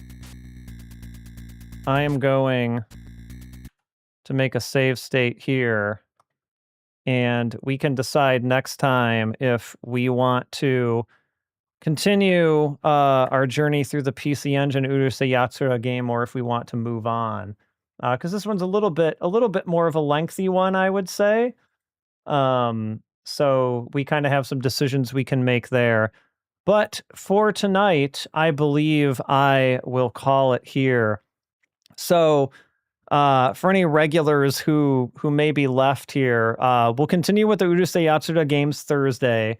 For anyone who may be new and not a regular, I'm making Thursdays going through different anime licensed property games, one series at a time. So we're working on Urusei Yatsura right now. And after that, we may be doing Fist of the North Star. So if you like weird anime licensed games, I promise they won't all be adventure games. Some of them will, but not all of them. That's what Thursdays are going to be for. Tuesday, I usually stream Tuesdays and Thursdays. So Tuesday, the next time I'll be back, I was thinking about what I want to do because I'd like to leave that open more for variety stuff. And I remembered, though we were kind of in the middle of other things, there was an R-Type, like an enhanced music port of the R-Type Game Boy Color version, I believe, that came out with new music on Steam not too long ago. And so I was actually, we've played the original R-Type here on stream before, but I was also thinking about taking a look at that, along with maybe a couple of other R-Type ports if we have time for those. I've never played the Game Boy R-Type, like not even a little bit, not to say nothing of the Game Boy Color R-Type. So I thought it might be fun to look at some goofy versions of R-Type, see if they're good or not, since I really only know the arcade game, to be completely honest. I played the PC Engine game a little bit as well, which stays very close to the arcade. So that's probably going to be Tuesday, and more Urusei Yatsura on Thursday. So I appreciate everyone coming out for Lum. Game Boy R-Type is decent. I feel like it'll pull the rug out from under me in some ways that I'm not expecting, like as someone who kind of knows the tricks for the arcade version of R-Type. I feel like I'm going to run into things where I'm just going to be like, this is not how this is supposed to be. But that is all part of the process, all part of the wonderful process of playing through these ports. So yeah, that's it for now. And until Tuesday, everyone have a good weekend. We got a Scrolling Down the Belt episode that's going to go public on Monday. So actually, all right, hold on. I was thinking R-Type, but here's my dilemma. There's also the new episode of Scrolling Down the Belt is going to be about Konami's X-Men and Arabian Fight. So I was also thinking, well, if that video comes out Monday, it would be kind of cool to at least play X-Men on Tuesday, right? Just as sort of a cross promotion. So I might change those plans, and I might say Tuesday is going to be X-Men. And maybe we'll fool around with some Arabian Fight too, just because I feel like there's more stuff to figure out in that, even though it's kind of a weird game. So take that back. X-Men. X-Men is going to be Tuesday. Indeed, it is time. Tuesday, I will be here to welcome you to die, just like I am every Tuesday. So come back for X-Men. Come back for more Lum next week. And have a good weekend, everybody. We'll see you then. That did not work. I'm going to try that again. I didn't hit the button hard enough. MAME version.